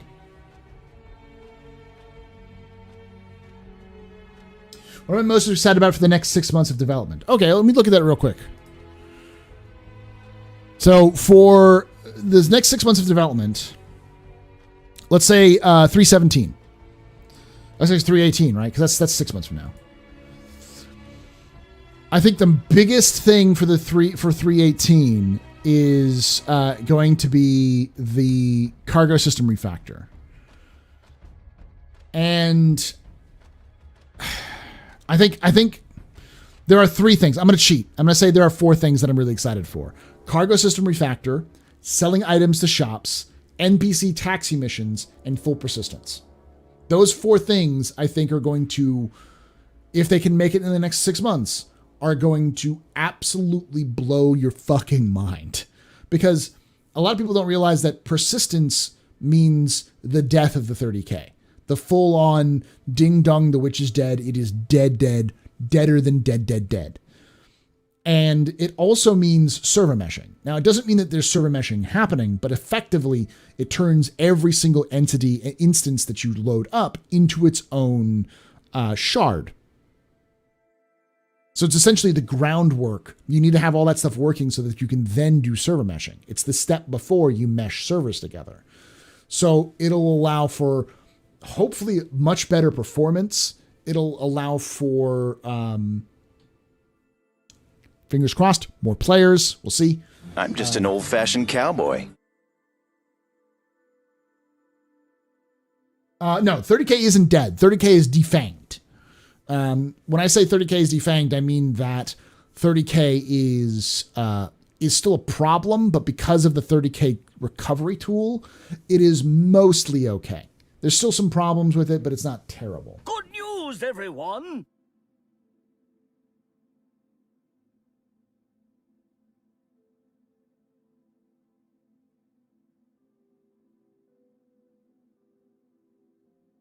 Reclaimer clause in 2023, maybe? Possibly. Get some alien components soon. You can be more Xeno experimental, the better. Prison pocket party. Yes. Alternative logistics union. I like that too. Space hoarders. You should use a redeemer for a pub. Get out. Get out, Gravity. Not hyped about salvage or hacking. I'm interested in salvage and hacking, but it's not my gameplay loop. And I don't think fundamentally salvage is going to be very different. I know a lot of people are like, I look at salvage the same way a lot of people look at ship-to-ship refueling. I don't feel like it's a fundamental change to the game. I know a lot of people are going to be like, oh, but then it means that there's physicalization and all these other things. And the answer is that's already there. It's just not fully fleshed out. It's just a step towards more fleshed out versions of what we have now. And it's not like it opens up a new gameplay loop. Yeah. But it's effectively just mining with ships. Instead of mining rocks, you're now mining ships. That's about it. So like, I'm not super hyped about it, but I'm also not super angry about it. I'm just kind of about it. Argo Car Pub. Maybe. I'm kind of meg about it. Yeah. Meh. I know what you meant, but I think it's funny. I'm kind of meg about this right now. Burnout and Redeemer Wreck hanging in the ceiling is a classic Astropub decor. If one of the time modules has a bar, I don't think it does. But there was rumors that the Caterpillar was going to have a recreation module at one point, so we'll see. Why does the verse seem so dry after Xeno and Ninetales get turned off? I think it's better than 315. You just have to know where to go to find the content, and like the bunker battles are pretty good right now, and then the wreck. What do they call it specifically? It's not under gameplay. The derelict spaceship's point of interest. The derelict spaceship stuff is going to be interesting as well, because it will expand that FPS gameplay. It's just there's not a lot of. It was at this moment that he knew he fucked up. There's just not a lot of spaceship content right now, other than stuff we've already had for a while.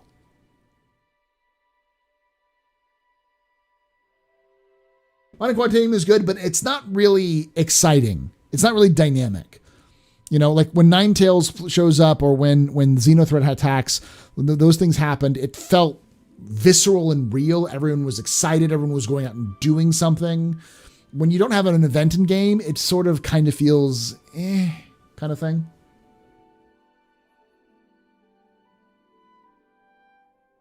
Hello, curious about how the taxi about the taxi missions. Do you think they'll have passengers actually path onto your ship? Yes. There's been a ton of AI work. If you look at the monthly reports, the last year has been full of AI pathing work. And there's one specific thing that they've been working on pretty hard recently, which is pathing. Like every time I say it, someone comes up and goes, "Actually, Paul, you fucked up." So I'm not gonna whatever I'm gonna say is the wrong terminology, but effectively the AI will be able to walk on planets soon, because right now the AIs are not trained to walk on planets. They're trained to walk in bunkers and in landing zones, but not on the surface of planets, which is why you don't really see any AIs walking around on Hurston. or in microtech. They'll be in the landing zones, just not on the surface. Even the guards at Lorville are still on a platform next to the surface. So they've been working on that sort of thing. And in 2019, they actively showed off and talked about at CitizenCon the ability for people to walk off a ship, AIs to walk off a ship, so disembarking AI. They were working on embarking AI. And one of the biggest issues is dynamic lifts. So having the back end of your ship or the doors of your ship when they open, or the ramp or whatever, when it comes down, it stops on the ground rather than pushing all the way down and pushing your ship up. It'll just stop on the ground when it hits. That was one of the things they were working on. I don't think it's on the release view, but that's one of those things that needs to be done in order to have that taxi mission stuff working. So.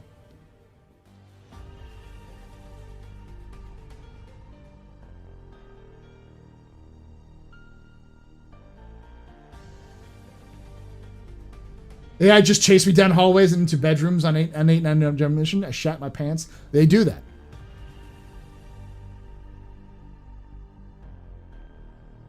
Do you think CIG needs to focus on larger server populations before releasing Pyro? Expanding the universe will really thin out the 50. Yes, I do. I agree. I think they're definitely going to have to expand the universe, but I think CIG knows that. I think CIG, what they will do is they will expand the universe when they feel like they can. And strangely enough, it seems like CIG seems to be implying that the server meshing isn't as much of an issue in terms of the population. It's more having to do with the renderer.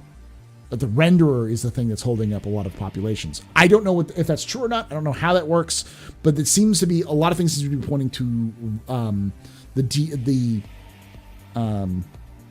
kind of the Vulkan, the eventual application of Vulkan API being the thing that allows them to increase player count.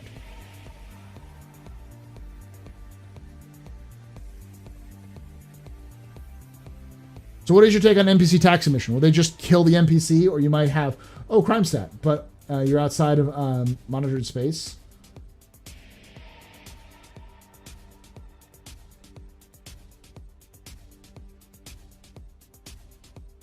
It's hard to say. I think CIG in the initial taxi mission will probably, if you're outside of monitored space and you kill the NPC, you'll probably not get a crime stat, but you probably will get a reputation hit, because you're not going to take missions unless you are taking it through a mission system for NPCs. So I think by that point they'll definitely have NPC reputation based systems for that. And you're probably not going to be paid till they arrive. Yeah.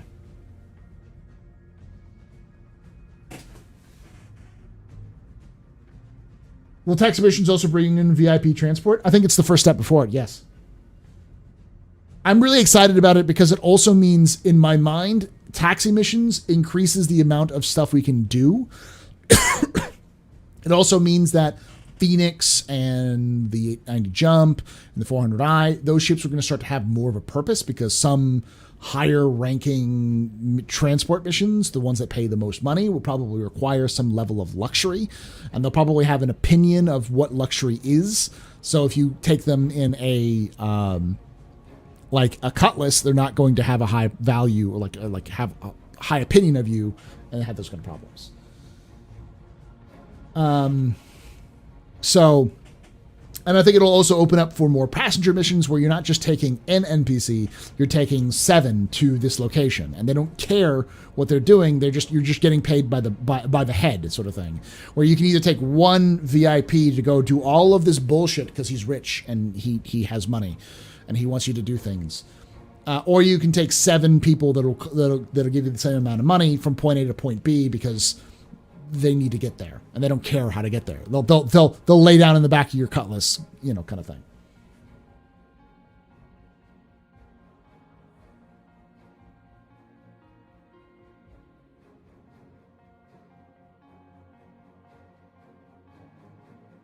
I think it also leads to dropships. Yes. That's the end goal of that sort of whole thing is I want to see a mission where I have to go take this bunker. I can't fly to the bunker, so I have to land, take out my Nova and my Spartan, roll with a fire team into the area while the Nova is suppressing and having to do tank-to-tank battles, fighting another Nova.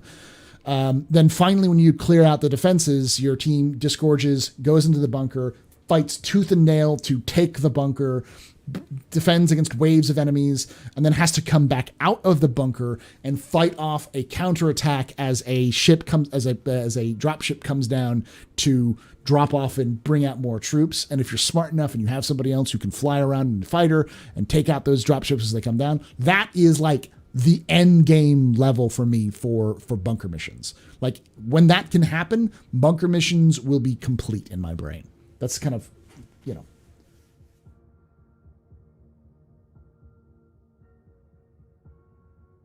That is, and we're not too far away from that. They're already working on like the navigation mess for planets.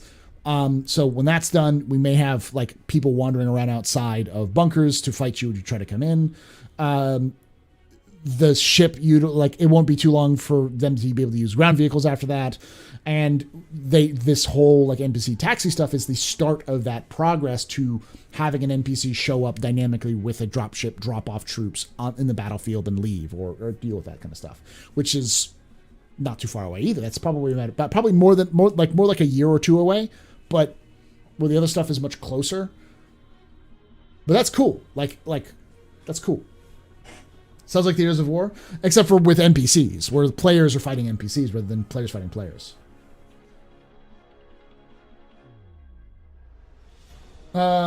It's all about the raw mesh and dynamic pathing. The planets are huge spaces, and it's not as simple as throwing down nav mesh to cover the whole surface.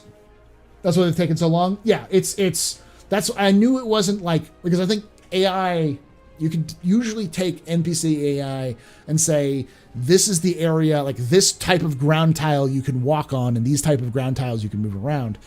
CIG is taking the path where they're saying, not saying, hey, this ground tile you can move around. It's saying you can move here and have the AI be able to judge which terrain it's on and how it moves and those sorts of things, which takes a little bit longer.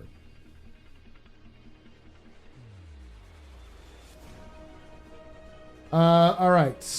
Is the only way between the upper and lower pads of the Liberator the elevator and or stairs? It probably ladders, but yeah.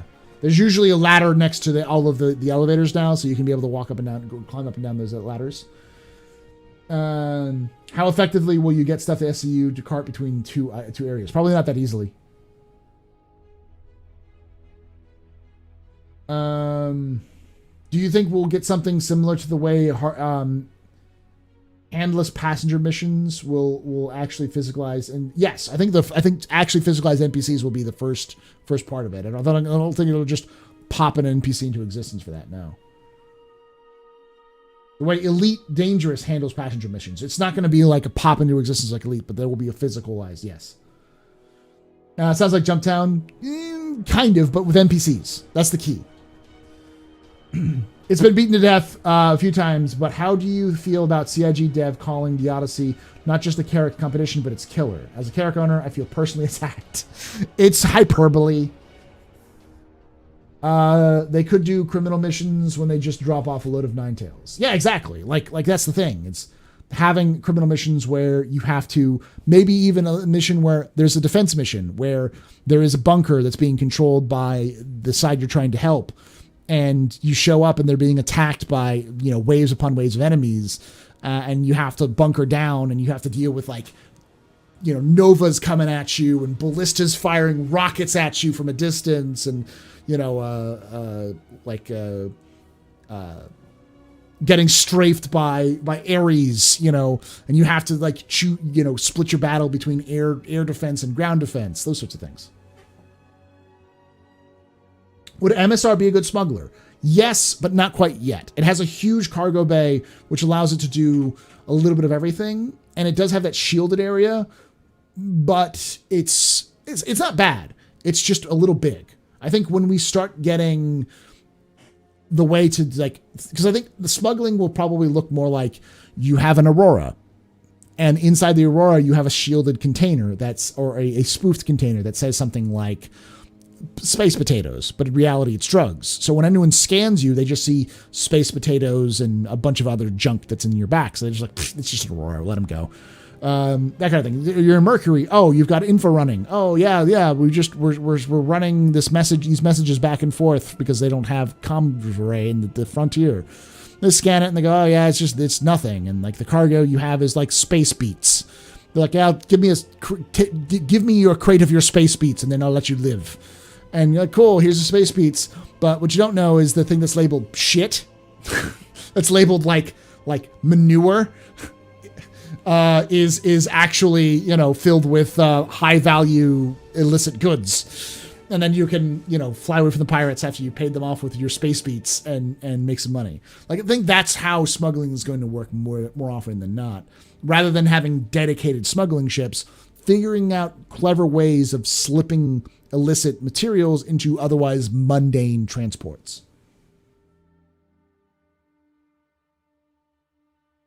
Oh, we see a round of beers that was purchased. I didn't see about it. That's about only minutes ago. It's a tag, but I've been using it. Yeah, it's a bit big, like for most smuggling missions. I can see its purpose in the future because it's got a long range and she is fast. But the cargo doesn't matter as much. Jumptown 2.2 will have NPCs or just PvP? That's the question. So let's talk a little bit about Jumptown because it's something that I feel like I'm an expert in. The thing that made Jumptown interesting was its dynamic nature. The fact that you could go to one place at any time and either see nothing or a clusterfuck.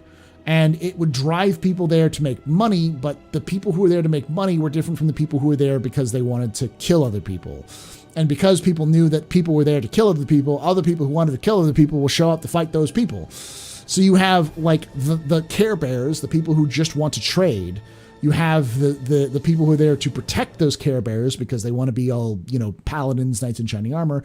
And then you have the people who just want to fuck shit up.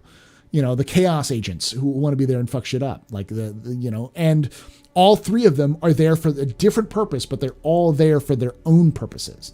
That's what made it really interesting. And the fact that it wasn't some place that you could just jump to and I'm just an old-fashioned cowboy. The fact that you had to fly there, people make a big deal about how you had to know about it and you had to find it, which is sort of the case. But I think the fact that you had to fly there, not jump to there, and you had to kind of read the landscape, that didn't really matter. It was more that the distance you had to travel. You had to fly from orbit to the surface, which would take 5 to 10 minutes without quantum. That meant you were very vulnerable to anybody who happened to be along those routes prowling for attackers. That's what made it interesting and tense. The fact that it was kind of secretive also kind of made sense because only the people who knew about it would be there. And the fact that it was optional, even though you could make a ton of money, it was optional. You didn't have to do it to make a lot of money. Meant that you didn't have everyone running there, but you did have it was a good congregation of people. So what CIG is trying to do is, from what I can gather, is they're going to have location, like a Jumptown location, which will sell off excess goods. Say they made too many drugs. So they're trying to give away some of these drugs. Maybe they're about to be hit by a raid or something like that, but they're just giving away free goods or cheap goods to anybody who wants them, to try to get rid of them. And you'll get a mission to go pick that up and then pull them away. While as other players, say lawful players, will have the ability to show up and pick stuff up. They had mentioned that they wanted NPCs to be able to spawn. With the spawn closets from 3.15, that could be the case, but we don't know yet. So it's hard to tell. The answer is, I think it's still probably PvP oriented, but it's no longer just PvP in like airspace. It's also going to be a lot of PvP on ground, because it looks like it's going to be more of like a bunker than it is going to be just the lab. Everybody and his dog calls himself an outlaw. As someone who is well versed in Lore of Star Citizen, see what I did there? Are there any manufacturers or companies that you would foresee being the ship manufacturer, new foresee being new ship manufacturers in the future. Kruger is probably the only one that hasn't really got its own like flesh out. There's really not a lot. ACOM, I think, was one at one point. There's references of it because Musashi Industrial Starflight Concern, MISC, was formed out of a subdivision of ACOM. So I wouldn't be surprised if ACOM became one. But no, I think they've got plenty of ship companies. What they need to do is expand the rosters of those ships.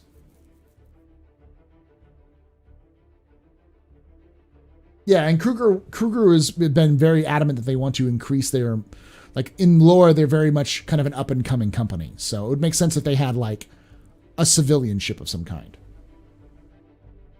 The Odyssey is an elephant. The Carrack is a lion in chainmail. Yeah.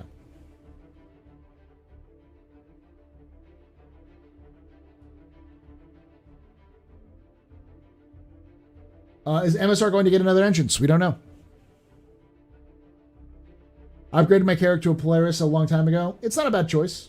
I don't think the Carrack's a bad choice. I think the thing about the Carrack that's important to remember is that the Carrack is a vessel designed for exploration and surveying. It's designed for a scientific exploration. Whereas the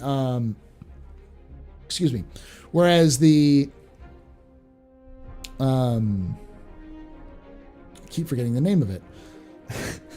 Whereas the Odyssey is kind of does a little bit of everything, but it doesn't specifically have like scientific laboratories on board.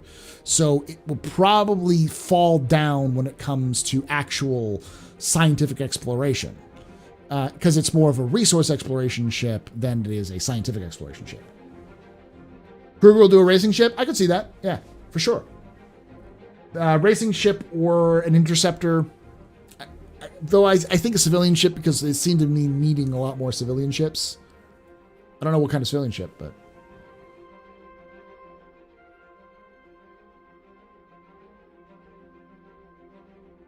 There's no probes, there's no drones, there's no science equipment that we can tell. Yeah, the Odyssey, yeah.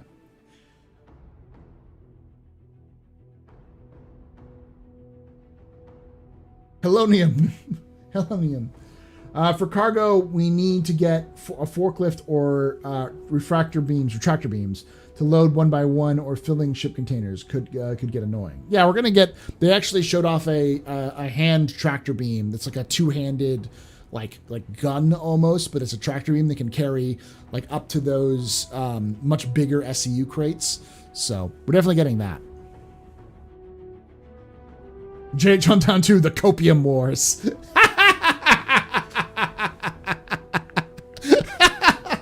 I like that. I like that. My bud's getting a character along flying inside my Odyssey. Just need Polaris buddy to be adventures will ensue. Adventures! Yeah. The Carrack and the Odyssey will probably complement one another pretty easily in an explorer's fleet. Because an Odyssey can stick around a new area to find resources to refine into Quantanium or other materials that would be useful for future, while the Carrack can use its range to kind of, and its sensors to scope out new sites, but also to gather data. So if you're doing old school surveillance type, or you gotta kind of map out an area, both of them working together will do pretty well.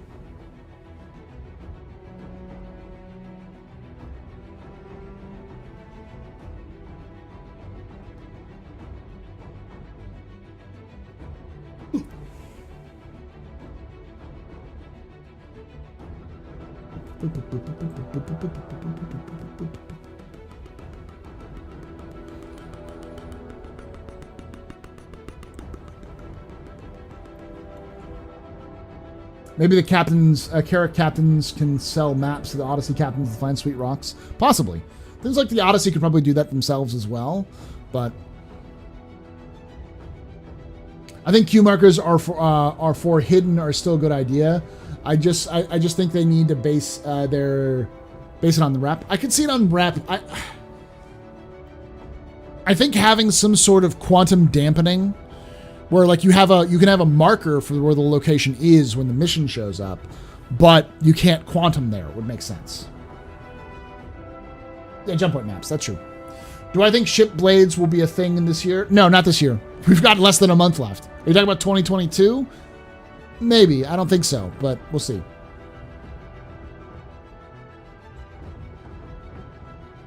Any chance to get a rocket pack, Segway, or alternative people transport? Possibly. Not confirmed yet, though. If any ship needs a rework, it's a Starfarer. The Statfarer. Yeah, Starfarer. Wait, is the Reclaimer considered long range, considering it's large salvager? I know it would go hand in hand with Explorer's fleet. Just don't take it planet side. I don't know. I think it might be. The Odyssey may be giving them the ability to mine other resources. As such, it would be needed a long-term existence in space, regards of repairs, refueling other ships, full service hangar. I still think it's silly to assume that the only thing that ship will be able to do is Quantanium. It doesn't make sense in any way, shape, or form. That there's no refinery that seems to be limited to only one resource, and CIG seems to be more focused on the idea that all refineries can function as refineries, but to different capacities. Like, I'd expect a refinery ship to be much more efficient and time management, like very good. Whereas something that's like on the Odyssey is less of a good ship. It's not really designed to be very time efficient, and because it uses too much power. It's just designed as an in situ resource gathering to help you with what you need, but also to, maybe sell something back at home a little bit, but not like a huge moneymaker, which is where it'll different. Like, its quality will make it different. But I think people are making mistakes saying, oh, it's only Quantanium. I don't think that's going to be the case.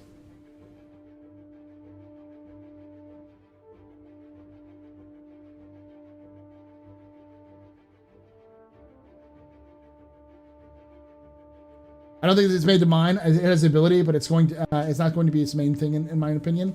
I don't think it's going to be its main thing either. But I also don't think that it's going to be only an auxiliary thing. I think anyone who says that it's only going to be an auxiliary thing that's only going to be used for keeping it alive is overestimating its dedicated exploration value. It is an explorer, but it's also a miner. And its resources, the way that it's going to function is probably going to be more tiered towards efficiency in terms of its refinery than it's going to be tiered as hard limiting it to just Quantanium. That doesn't make a lot of sense.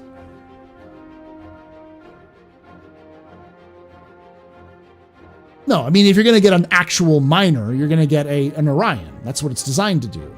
But for just exploring out and trying to find new places to exploit, to use resources, I can almost guarantee you that's what the Odyssey is mostly going to be used for, is the ability to go out into places, long range, find locations, tap those resources, make a little bit of money on the side, and then eventually pare down where you need to go, and then send in the big resource fleets. But it doesn't need to leave, because it has its own refinery, it has its own ability, it can stick around and do what it needs to do while all the rest of the fleets show up. It's a drill ship.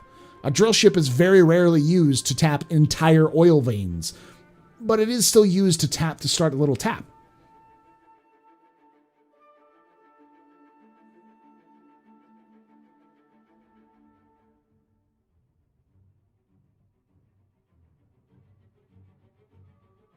Saying it's a assuming that it's only Quantanium ore that it can refine is also making a lot of assumptions.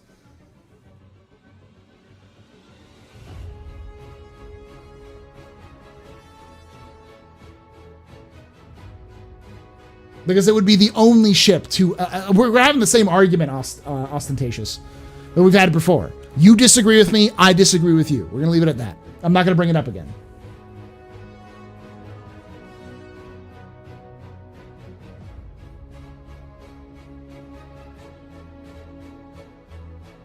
Yep.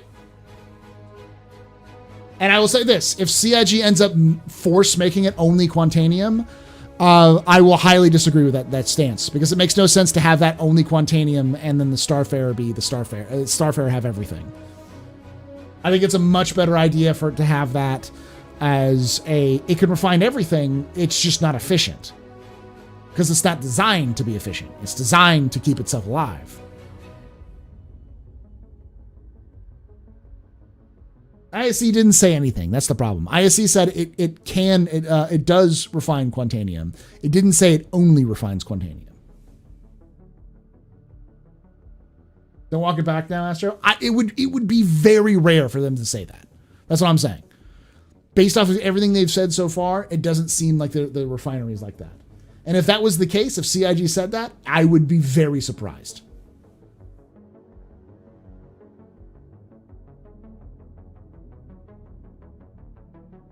They didn't say, it said it can do. It didn't say it was only those two things, though.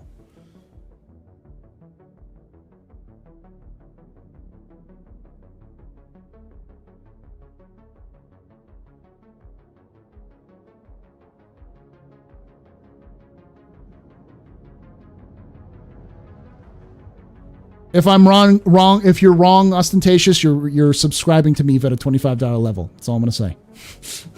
You won't. You probably won't even show up, but that's fine.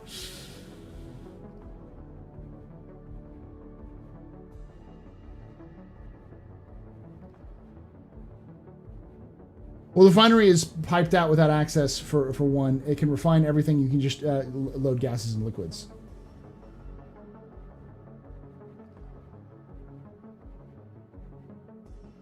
Because they also mentioned in that same video that the prospector was there to help the mining. Why would it help mining? Why would you need to have mining on a refinery, on an exploration ship?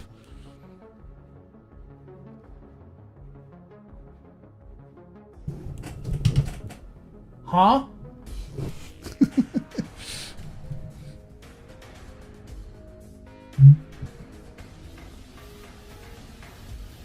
But you can't offload the mining if it's a closed loop system where it only does quantanium and hydrogen. Why would you need a refinery? Because that you couldn't put that into the refinery. Only the main ship would be.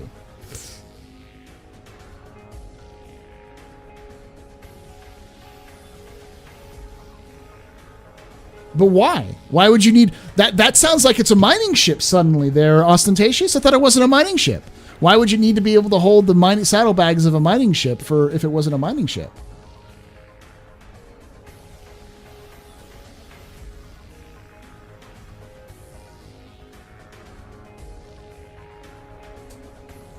Huh? Answer me that. Answer me that.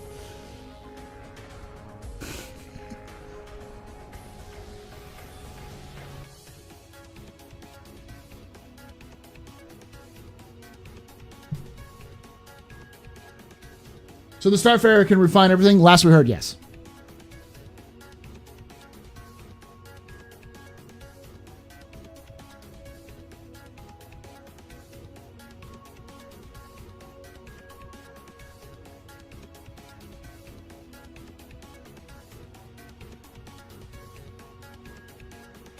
I disagree. My recruiters told me my life would be so suck it's an 03, so I should go POG instead. Okay. They really need to drop well, after that comment about it destroying the Carrack, they definitely need to, yeah.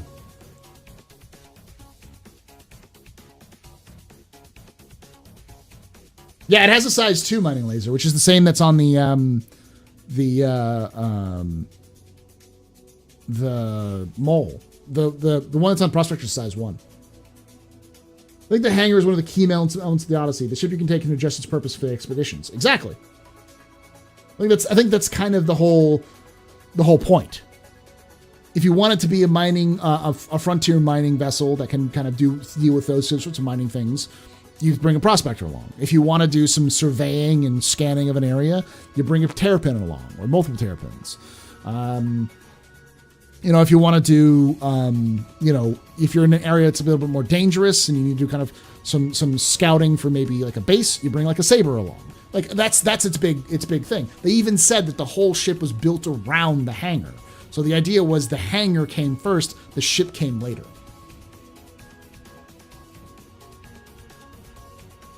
Yeah, Terrapin's pretty small, y'all. Terrapin is tiny. It's about the same size as a Hornet. And if it can fit a saber, it can fit a Terrapin.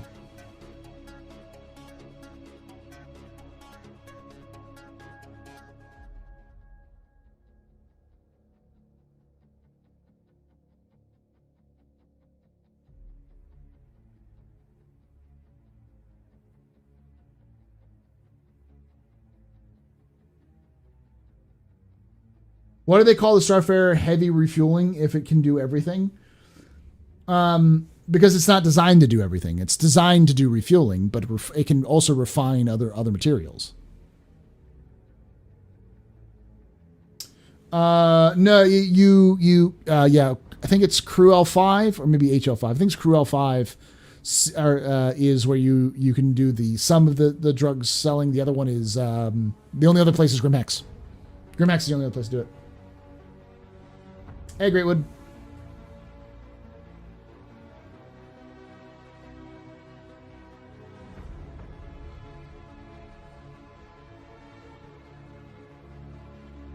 Yeah, I can't do everything. I can't mine.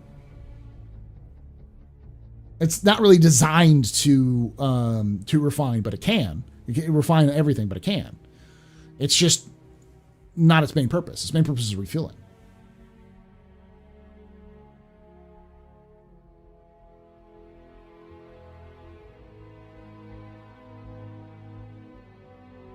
How much fleet reorganizing was done this week? A lot. Not for me, but a lot of other people. Can't mine, can't fight. Yep.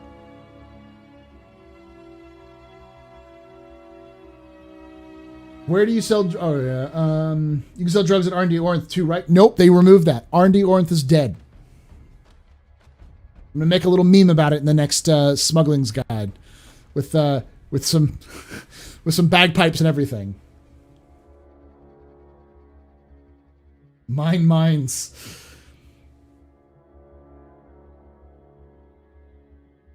Yeah, I think the way to look at this is all of the refineries will work like refineries should, and they can refine everything, but their efficiency is going to depend on what type of refineries they have.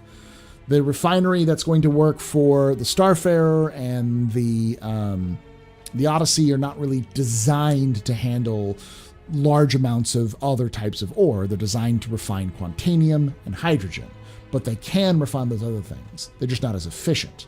Then if you get like the refinery ship will be designed to be super efficient. That's the easiest way to balance that without having to like make bespoke refineries for specific things. Because when you get to that point, you go, why?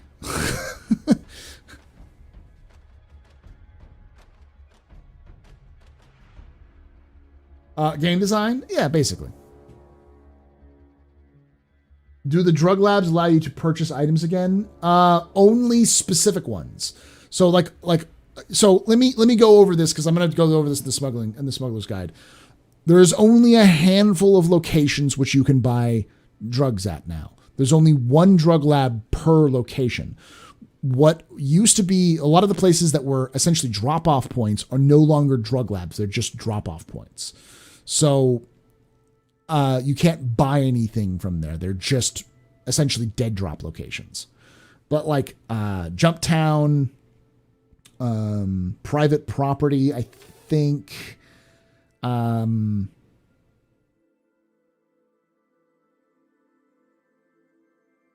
think Paradise Cove is another one. There may be only one like drug lab per planet area. Is Widow still a thing? Yeah, don't buy it. It's terrible. The return on investment is terrible for Widow. Drugs. Is the raft something that is feeling kind of meh?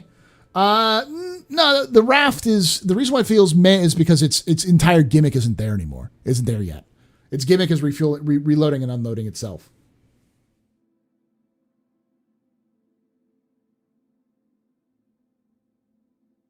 The reason I think the Odyssey is an oddball is game balance and money. I feel like what the Odyssey was the CIG ship teams kicking around the idea, because they kind of mentioned that everything was built around the hangar. I think the idea was that the CIG ship team sat down and said, let's make a civilian Polaris, because everyone's asking for a civilian Polaris. I remember hearing tons of people saying we need a civilian Polaris, something that's the size of a Polaris, that has a bay like a Polaris, but can do civilian things. And so they started kicking around ideas about what that could do. And they added a mining laser and they added refineries for the idea. And they said, well, then what would it do? And they said, oh, it's an explorer. It can fill its own refinery tanks and it has its own abilities. So it's a little bit more flexible. But its main job is an explorer. But it can do more than that. That is literally where that like, I think that's where that thought came from. A9 jump as a civilian Idris then?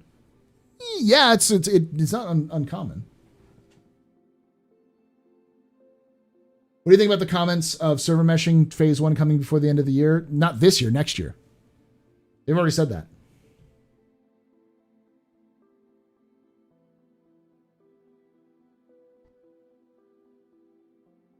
Will you be able to touch on slave trading in your smuggler's guide? It's not a thing yet, and we don't know how they're going to deal with it. Likely, it's not going to be a... CIG may drop that entirely, because that is a bit of a controversial thing. Whereas, like, Elite Dangerous, it doesn't really matter, because it's just a name on a manifest. CIG is going to want to, like, make them physical, which is going to be a little complicated.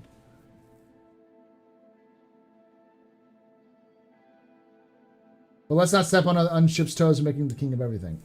Here's the thing. The balance is already in there.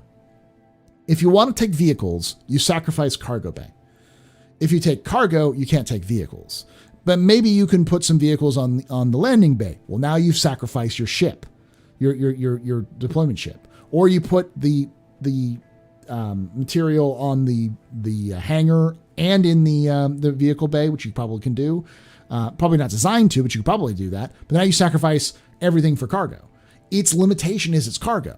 Its cargo is super limited. It's half that of the Carrack even.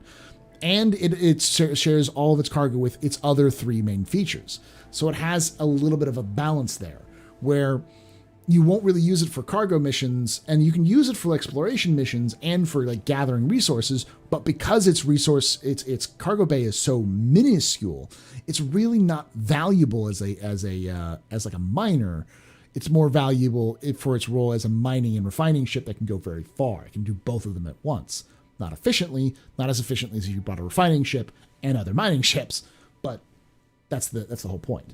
It kind of does a lot of things very well, or okay, but not one thing super good.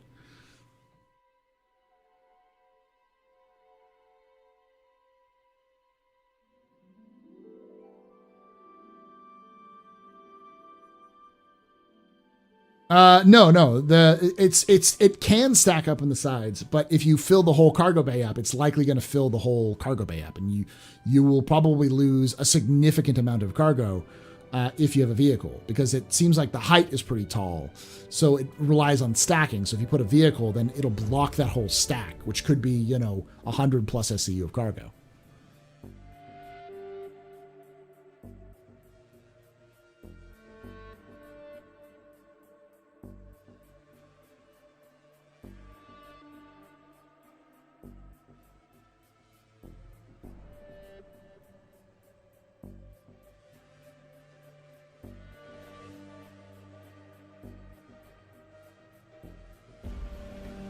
The hangar bay seems ridiculously deep. That's because it has to hold a prospector. Prospector is pretty tall when it's landed. So if it's pretty tall, and at that point, if you're making it just to the height of the prospector, you're limiting its ability, and you already have 2 decks. So essentially, because everything's built around that, and you already have a second deck, you're going to have a little bit of a space up there for that sort of thing.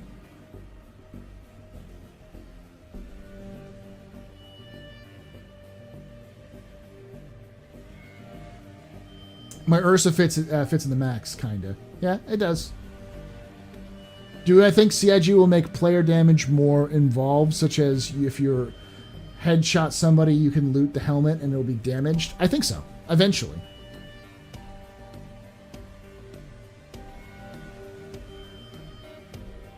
I think that's just they started at the vehicle bay and they worked their way out, and because they started adding more things to the ship, eventually it got too tall, and so they just cut the they needed to get another deck, and so when they added the other deck, they had to increase the size of the bay, because you see there's like kind of like a little walkway that goes around the hangar, so that makes sense. The roof does probably will do like it probably has its sliding doors like that, so.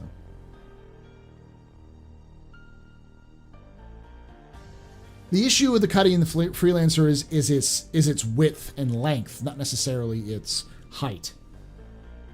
Hey, X version, how you doing, buddy? They showed the roof animation in the video? Okay. An ISC.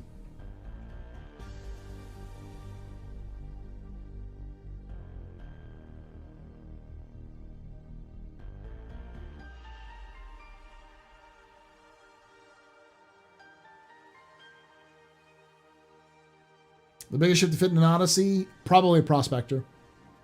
I'd have to look at all the stats, but...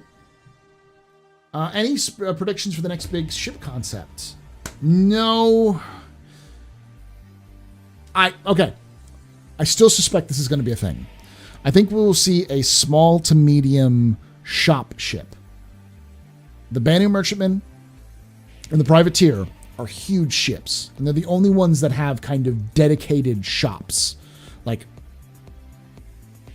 sort of thing. I think we may get something the size of, say, like a Connie or a Freelancer, or even smaller. That will be sort of like an intro, like a profession starter merchant. A ship that is essentially its own shop front. Khajiit as wares, if you have coin. The Khajiit ship, yes.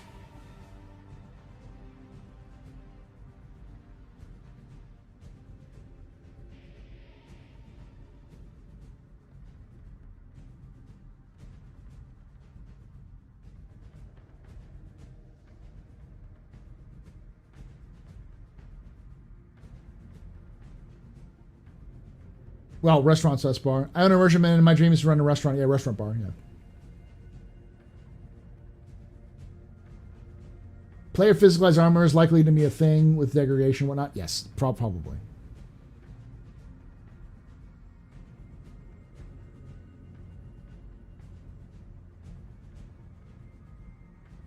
Argo Cargo Uber?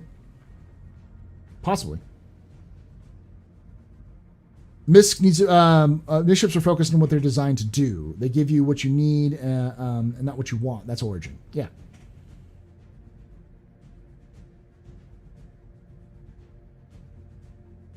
The Banu Taco Truck. Yeah.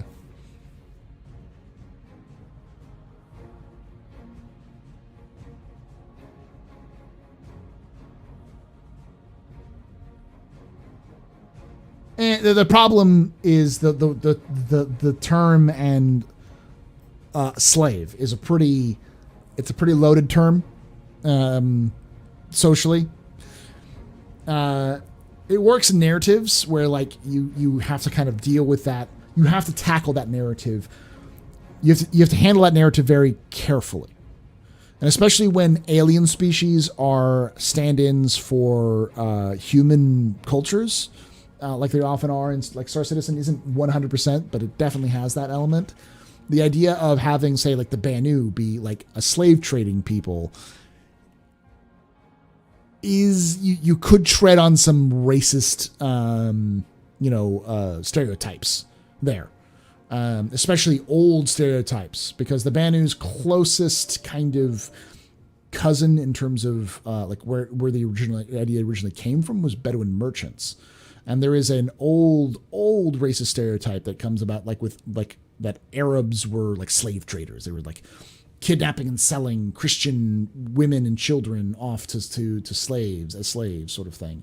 This is like medieval era sort of kind of thing, but it kind of comes back every so often, especially in Europe, especially amongst the ultra right wing in Europe. So you have to be careful about how you handle stuff like that. That's the problem. Not to mention the problems with slavery in general being have its own loaded history just in the United States alone.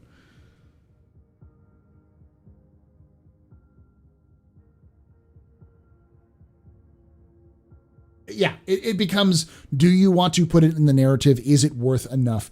Is it worth enough of the narrative to put it in there? And if it is, you're going to have to treat it with very tender, careful hands to try to like not create shitstorms because you're being insensitive.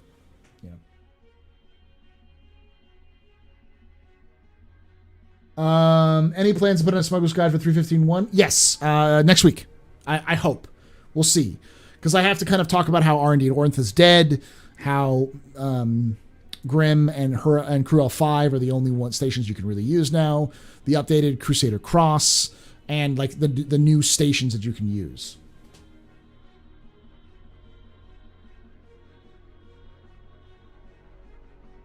It's okay, I don't have a sensitive bone in my body. Well, it has to do with when you're dealing with, like, as a historian, these are the kind of things that I kind of have to talk about a lot. It's easy for me to talk about it because I can give it in more academic term because, like, this is what happened. These are the facts of the realities of the world.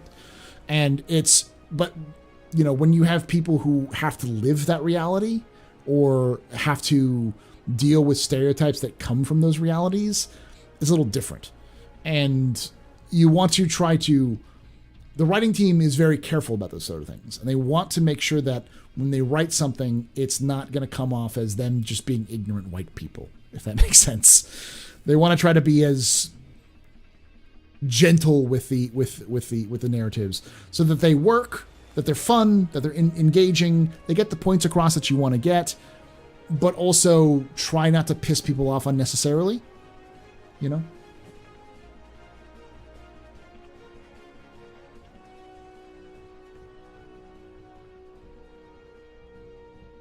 I think the food truck restaurant would ship. I do think that's what's going to happen. I think that the like a kind of like a food truck is going to be a thing, or like a traveling merchant vessel.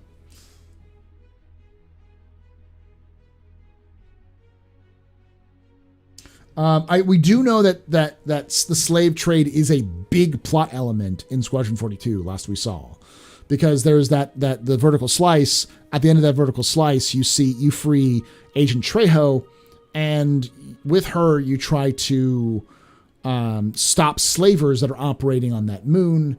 And because before the Banu ship can arrive to pick up those slaves, and so those people in those cryo bays, those cryotubes, are all like people who've been kidnapped and are being sent into slavery, and Agent Trejo is trying to stop them.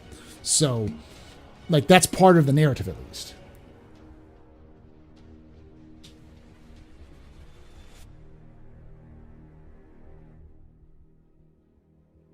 So, yeah. So the answer is I don't know where they're going to go with the ideas of slaves and slave trade. It's just going to be a lot more complicated than the way Elite does it.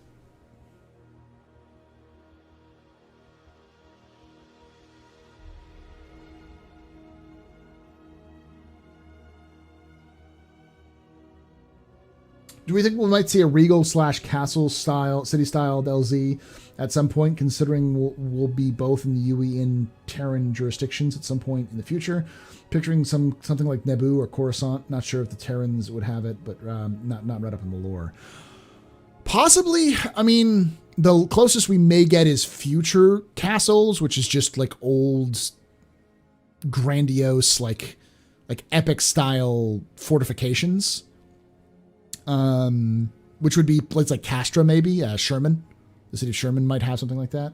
But Sherman's probably the closest would see to something like that. Maybe the capital city of Elysium, which is the Tavaran's old homeworld. But that would be very stylized in Tavaran. Would you guess it'd be another base building ship? There's got to be a smaller base building ship. Maybe not one as complete package as the Pioneer, but something that's a little bit easier to use.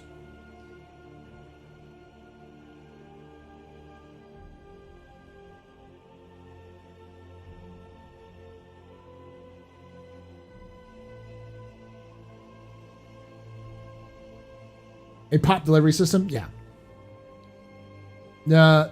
Do you, Tavaran, are like Aboriginal species based on their ship design and animal-like ships?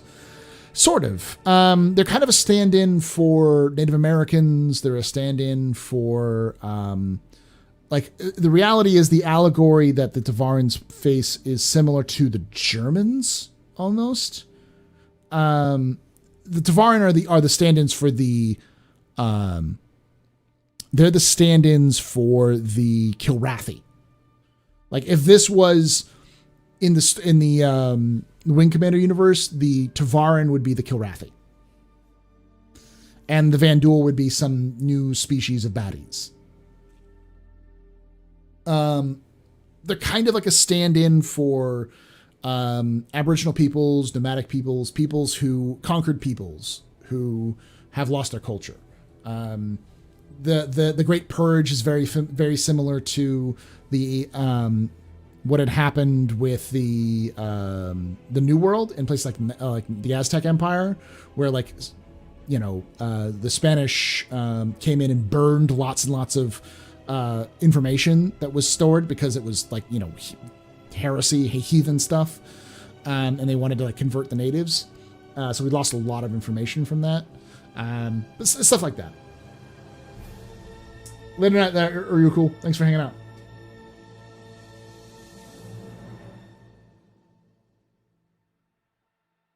Is that the next way to monitor virtual real estate? They've already done that, Sherpa. They've already sold land claims. They haven't done it since then because they got a lot of pushback from it, but we'll see. Mongolians before Rome. Yeah. That's why I like the lore sources. They never shied from a topic and weighing, and the writing is very well done. It's very well done, but they're careful, which is good. They're very careful about how they write things and the way they write them. And they're very open to feedback. Yeah. City with no elevators or trains. Yes, Levski. Oh, no, it's got elevators. But you can get to Levski without elevators.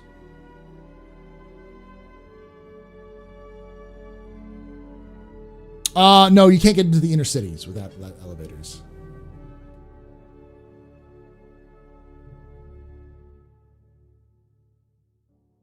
So no.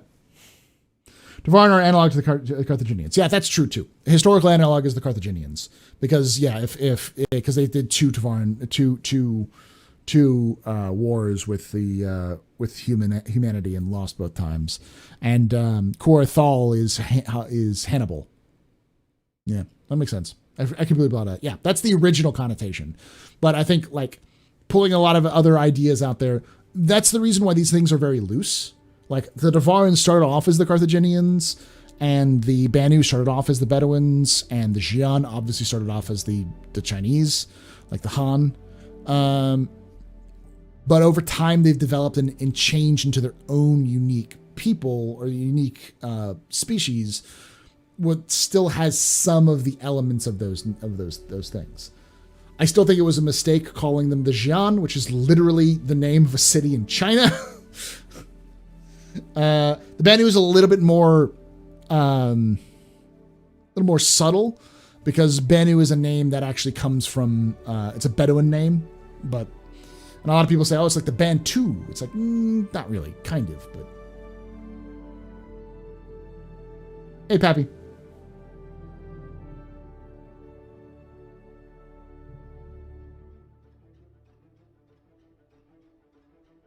What kind of super old-fashioned city doesn't have public transport? Yeah. Do you think there will be an underwater city like Camino or the Naboo Gungan city? Probably not underwater, but above water on stilts, like Camino. Yes, there are definitely stilt cities that exist in Star Citizen universe.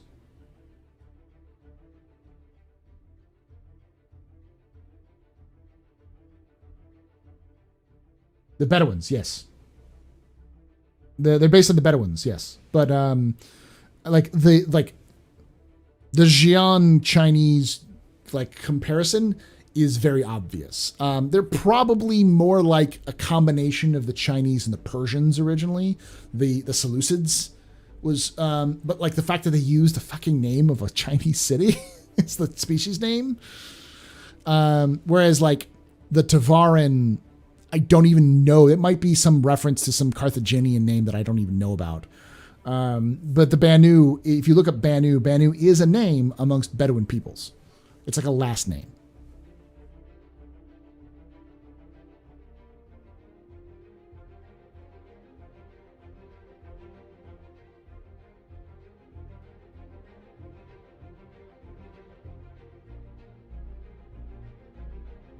Nope. Term at Glen doesn't work. I don't know what you're talking about, Mubtech.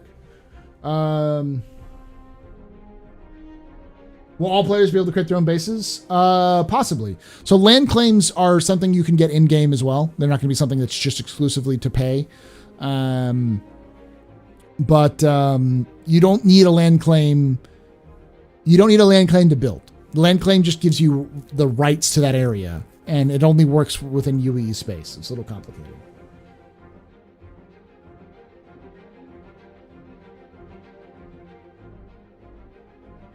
You only need one for UE, yeah. Other than Xi'an, the Russians in the Cold War, they are. I mean, like I said, it's a combination of many different things. There's a combination of many ideas, but like if you think of the UEE as Rome right before it fell, right before Rome split between East and West, then the Xi'an are much more like the Seleucids, who were like the big powerhouse in the East that they were constantly fighting against, who were the Persians, basically. The latest, I think it was Seleucids. I get all the different Persian empires mixed up. It's like Seleucids and the Persians, and then there's like some other kind of stuff like that, so. Is there any factions that rivals the Van Dulen lore? In terms of size and scope, other than the UEE and the Xi'an and the Tavaran? Well, Tavaran, not really. If you're talking about, like, not really. There's no, like, species other than those. I think the closest thing you would have is the pirate kind of haven of Spider.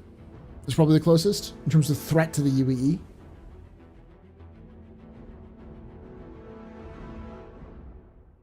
What is the best system in lore-wise to include after Nyx and Pyro? I think Castra. Castra is the home of Kruger Intergalactic. Cascom, which is the planet. There's only 2 planets in the Castra system, so it's easy to make. A gas giant, hydrogen refueling, and Cascom, which is a planet. And then both of those would, on Cascom, you have Sherman, which is a mountain city. So.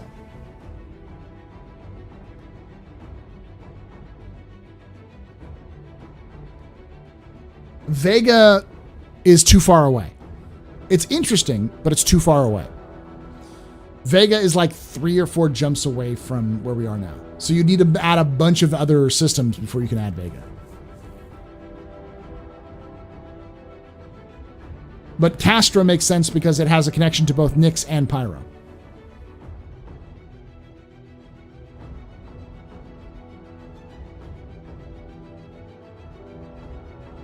Can we expect new manufacturers of ships? Probably not, but of like weapons and armor and other things, yeah. We'll see.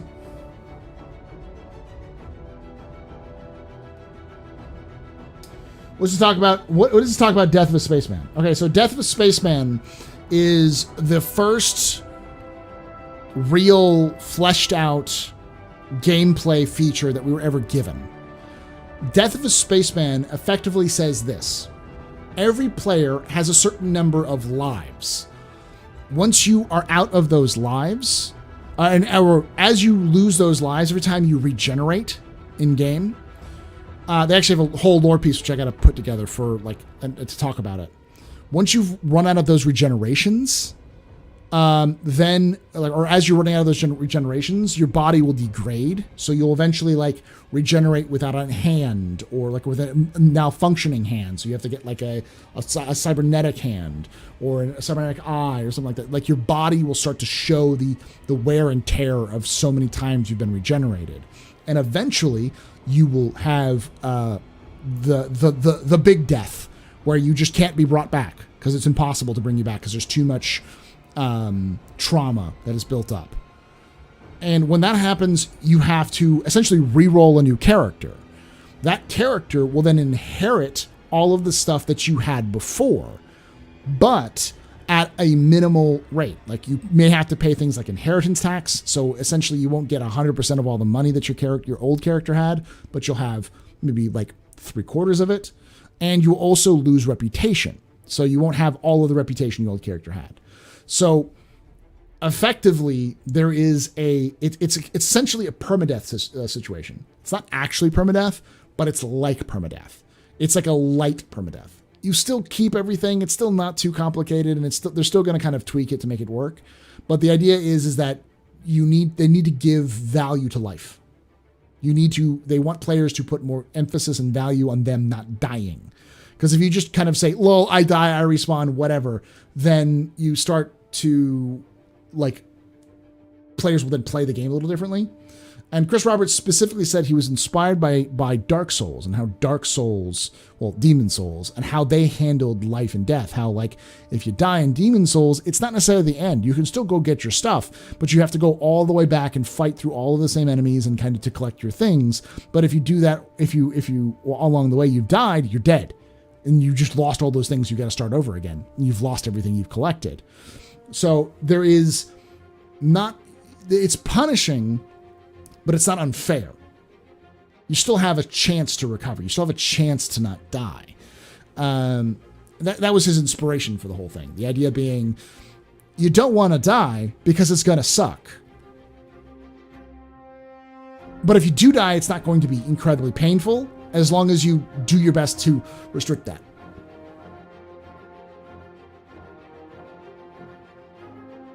Why did CIG start with Stanton? Quite literally, Stanton is the most complicated, outside of Terra and Sol, the most complicated system in the game. 4 landing zones, 4 distinct different styles of planets, gas giants. It has the most moons in the game right now. All of the planets were like breathable atmospheres of some kind. They all require different styles. So it was just a great place to start building everything you needed to go forward. And it's small, yeah, it's not huge. Thanks, Boogie. Thanks for watching. Backspace Ninjas no more. The difference is Demon Souls is a single-player game. Yeah, that's true. Will our players stand on Mars before Elon Musk actually stands on Mars? Good question. I don't know. I'm not taking that bet. So everyone is Palpatine moving spirit mind into your descendants. Not descendants, because you're technically a different person, which is why you have a different reputation. The idea seems to be for death to be consequential. Exactly, yeah. To make players value their lives more, because by making death consequential, you have to think about what you're doing. If you die, can you choose your respawn location so people can't spawn camp you and you don't have the big death? No. If you die, you will respawn at the closest medical center. Or I think right now it works that you respawn at the last place you set your imprint to. That's the plan. So, like, if you are in Castra and the last place you reset your imprint was Orison, and you die in Castra, then you will regenerate in Orison. But you can only regenerate in places you have an imprint set to.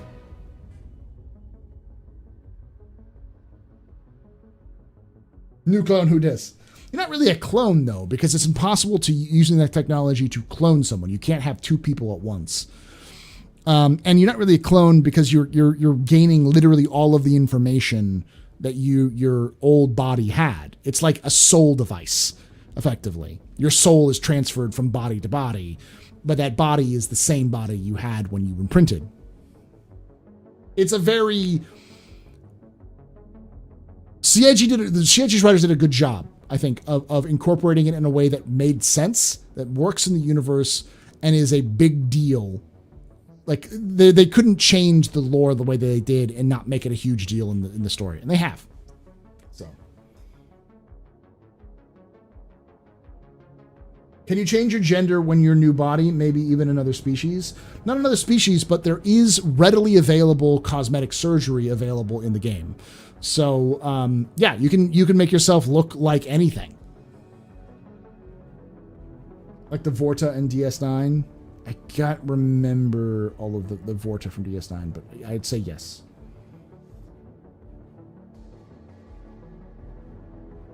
If you die in the game, you die for real life. Yes.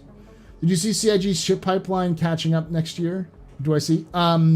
So here's the thing. I think a lot of people put a lot of emphasis on like the old ships being created and being worked on. The reality is CIG has pretty much caught up in terms of small ships, small, medium, and large ships. It's the capital class and bigger ships that they have a hell of a time catching up to. And I don't think they're going to catch up with those anytime soon. I think people who are like, oh, I can't wait for my Polaris or my Nautilus. It's like, you're going to be waiting a little bit longer because the Banu Merchantman is next. And that's not coming out until CitizenCon because it just takes longer to build bigger ships. Now, I think they'll ramp up that development a little bit in the next year as they start closing out on Squadron in 2023. And they're no longer building ships for Squadron. Those teams will then move over to Star Citizen to start building bigger ships. At least some of them will. But that's going to take time, and the transition time period is going to take probably 6 months, 3 to 6 months to get them to do that. So that's 2 years away. So I don't see them catching up with all those ships. How very Necron-like. Yes, it is very Necron-like. For example, why did they preview the Nautilus and then drop it? Besides money? Money? Because CIG needs money to stay open?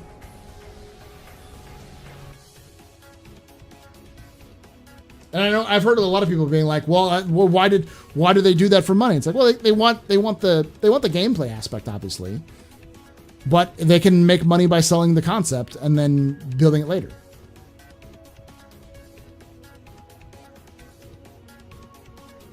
And hey, Booga, thanks so much for that subscription, man. It means a lot to me.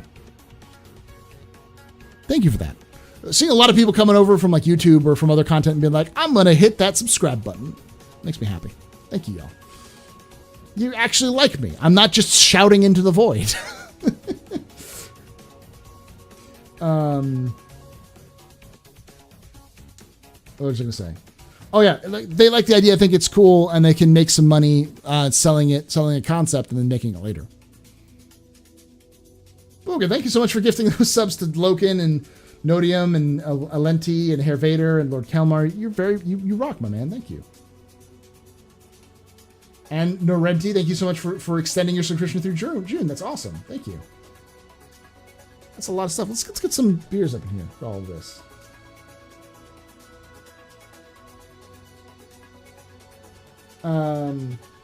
Yeah. And the way to get CIG to stop selling big ships that they can't make for 3-4 years is to just don't buy them. Like, I do not expect the Odyssey to come out until at the earliest a year or 2 years from now. I don't expect it to come out until 2023. What, stop buying ships? It ain't happening. No, I mean, like, it's not going to happen. People will still buy ships. But, like, if you're sitting there going, like, where is X ship? You know, like, I've had a Banu Merchantman since it first went on sale in 2013. If you're one of those people who's like, I want my Banu Merchantman, I've had it since 2013, you know, and say the Odyssey comes out, or it comes out in concept, it's like, don't buy the Odyssey. It's obvious not going to come out soon. Don't buy it. Do I think they'll stop selling ships once the game is live for exclusivity? No. That's how they make money. I think they'll just change it to packages they'll make them all packages rather than ships. Can we talk about how the Vulture interior is looking amazing though? Gotta love the Drake. Gotta love the Drake. No need for the Odyssey for jump gates and Carrick around. Exactly. How do you see them implementing things, hiring NPCs for roles and ship, or doing random tasks? I see you going to some sort of hiring thing, or going to a bar and talking to an NPC and being like, hey, you want to fly on my ship? And them going, sure, I'll charge this much. Hey, Rockhog, thanks so much for that Prime sub.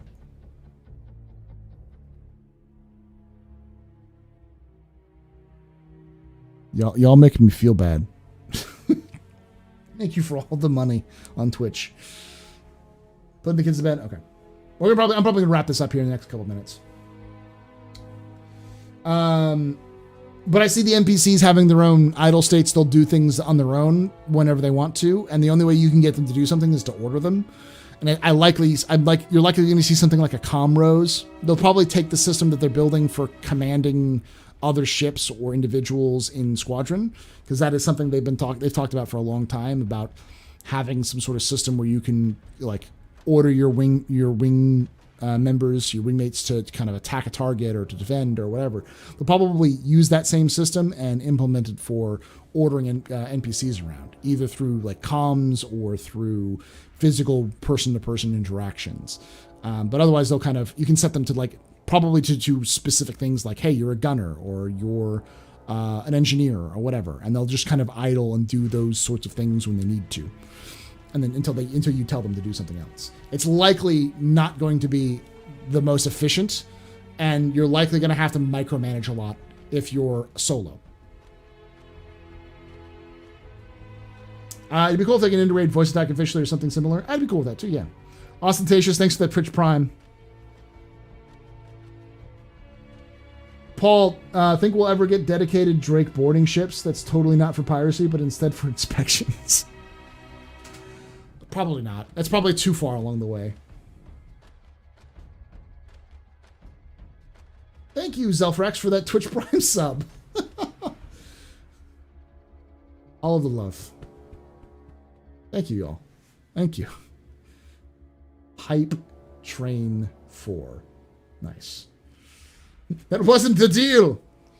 He's altered the deal. Pray he doesn't alter it any further.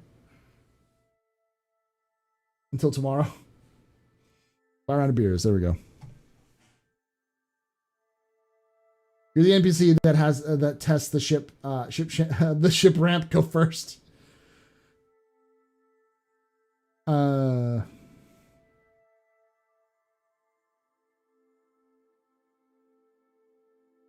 I saw Pink Load Bar and had to complete. Oh, the vertigo loading? Yeah. Also love your work. Thank you, Zelfax. Thank you for that, man. Thank you, Hero Shade, for converting that Prime sub to a Tier 1 sub.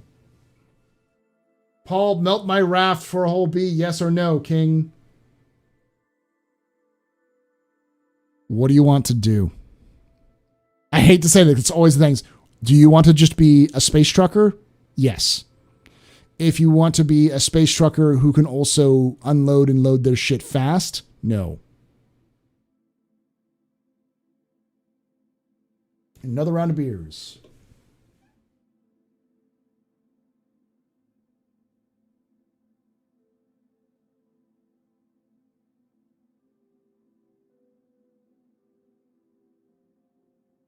Because like a whole B is fine, but you need to rely on infrastructure to unload the shit you have. Even if you land on planets, you're going to have somebody else pull your cargo off of the racks and put them down. Whereas with the even though you have less cargo in the raft, you can unload it really fast.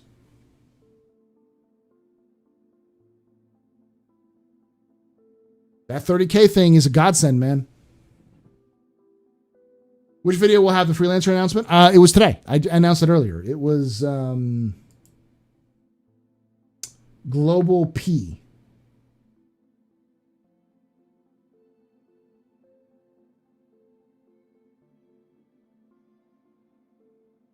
Raftron 2025.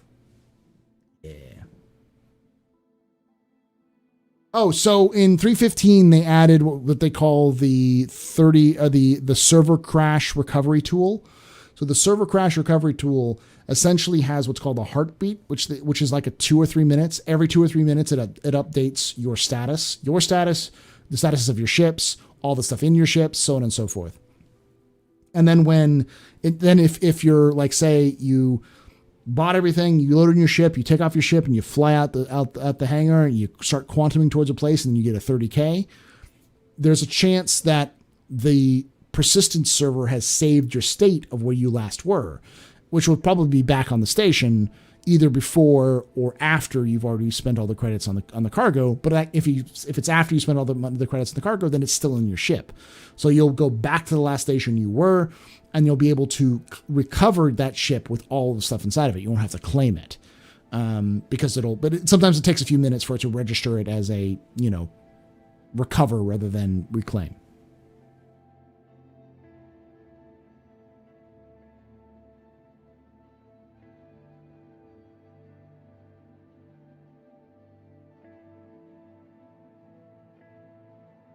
Your hell is either A, a box mission, or B, missing client missions. Pick one. Box missions. That's fine. I can do box missions mundanely forever. Missing client missions, I hate those missions. I can never complete them.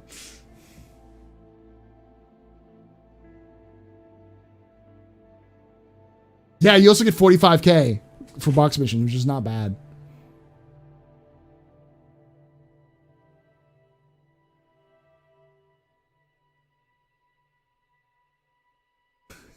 Paul, remind me to get a few hundred buckets from Home Depot before the physicalized stuff happens. For the salt.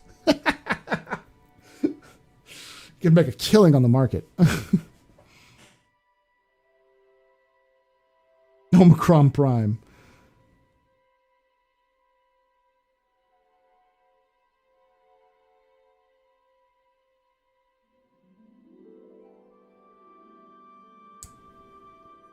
Level 5, 17 subs. Awesome, y'all. Thanks for that. Bad yawn. No yawn. I gotta go to bed, man. It's 3 hours. We've been streaming for 3 hours. We need to have a salt.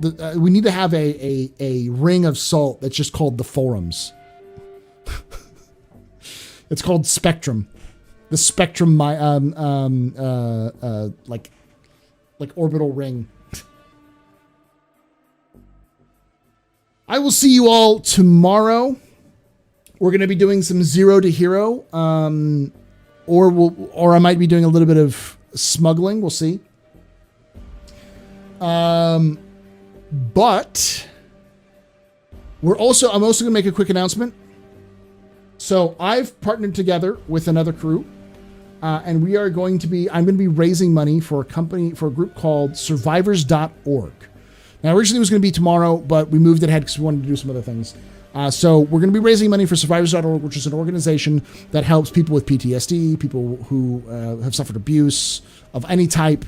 It's essentially an alliance of various different groups that work together to pool their resources and to kind of get help for veterans, women, children, men, whatever, like just anybody who's suffered from physical or emotional, violence. And they asked me to raise money for them, so it's a great cause. I'm going to be raising money for them. Now, the group that I'm working with is also trying to gather up ideas for the charity stream. So if you have ideas for like milestones, be it a challenge that you want me to do, want me to do something stupid, put it in there. If you have an idea for like maybe a gift card or some like financial milestones, you can put that in there as well. There's a kind of a little bit of a budget for this that I can use as well. But to do that, you have to go to our Discord, link in the description if you're watching this on YouTube, and hashtag charity stream ideas. Put your charity stream ideas in there. Please put it in there. The more ideas, the better, because the crew that I'm working with, I have a production crew for this one, which is fucking amazing. They need those ideas. So they need your ideas. They need your input. Even if it's memey, even if it's weird, go for it. If you want to see me do something stupid, wear something stupid, say something stupid, put it in there. So, help me out there, you know. And it's pretty cool because we're raising a bunch of money for a good cause, and you know, the more money we raise, the more stuff it's going to happen, either crazy stuff or stuff we'll give stuff away. So.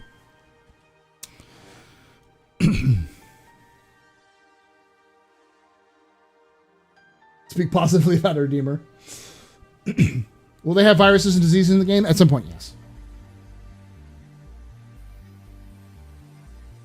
Fly a Redeemer for 2 hours, that would be a fine one. Speak positively about Redeemer. Put these in the Discord. Put this in the Discord. All right, y'all. Thank you so much for hanging out with us. Like I say every time, hope to see y'all someday in the black. And remember, Ex Historia ad Astra.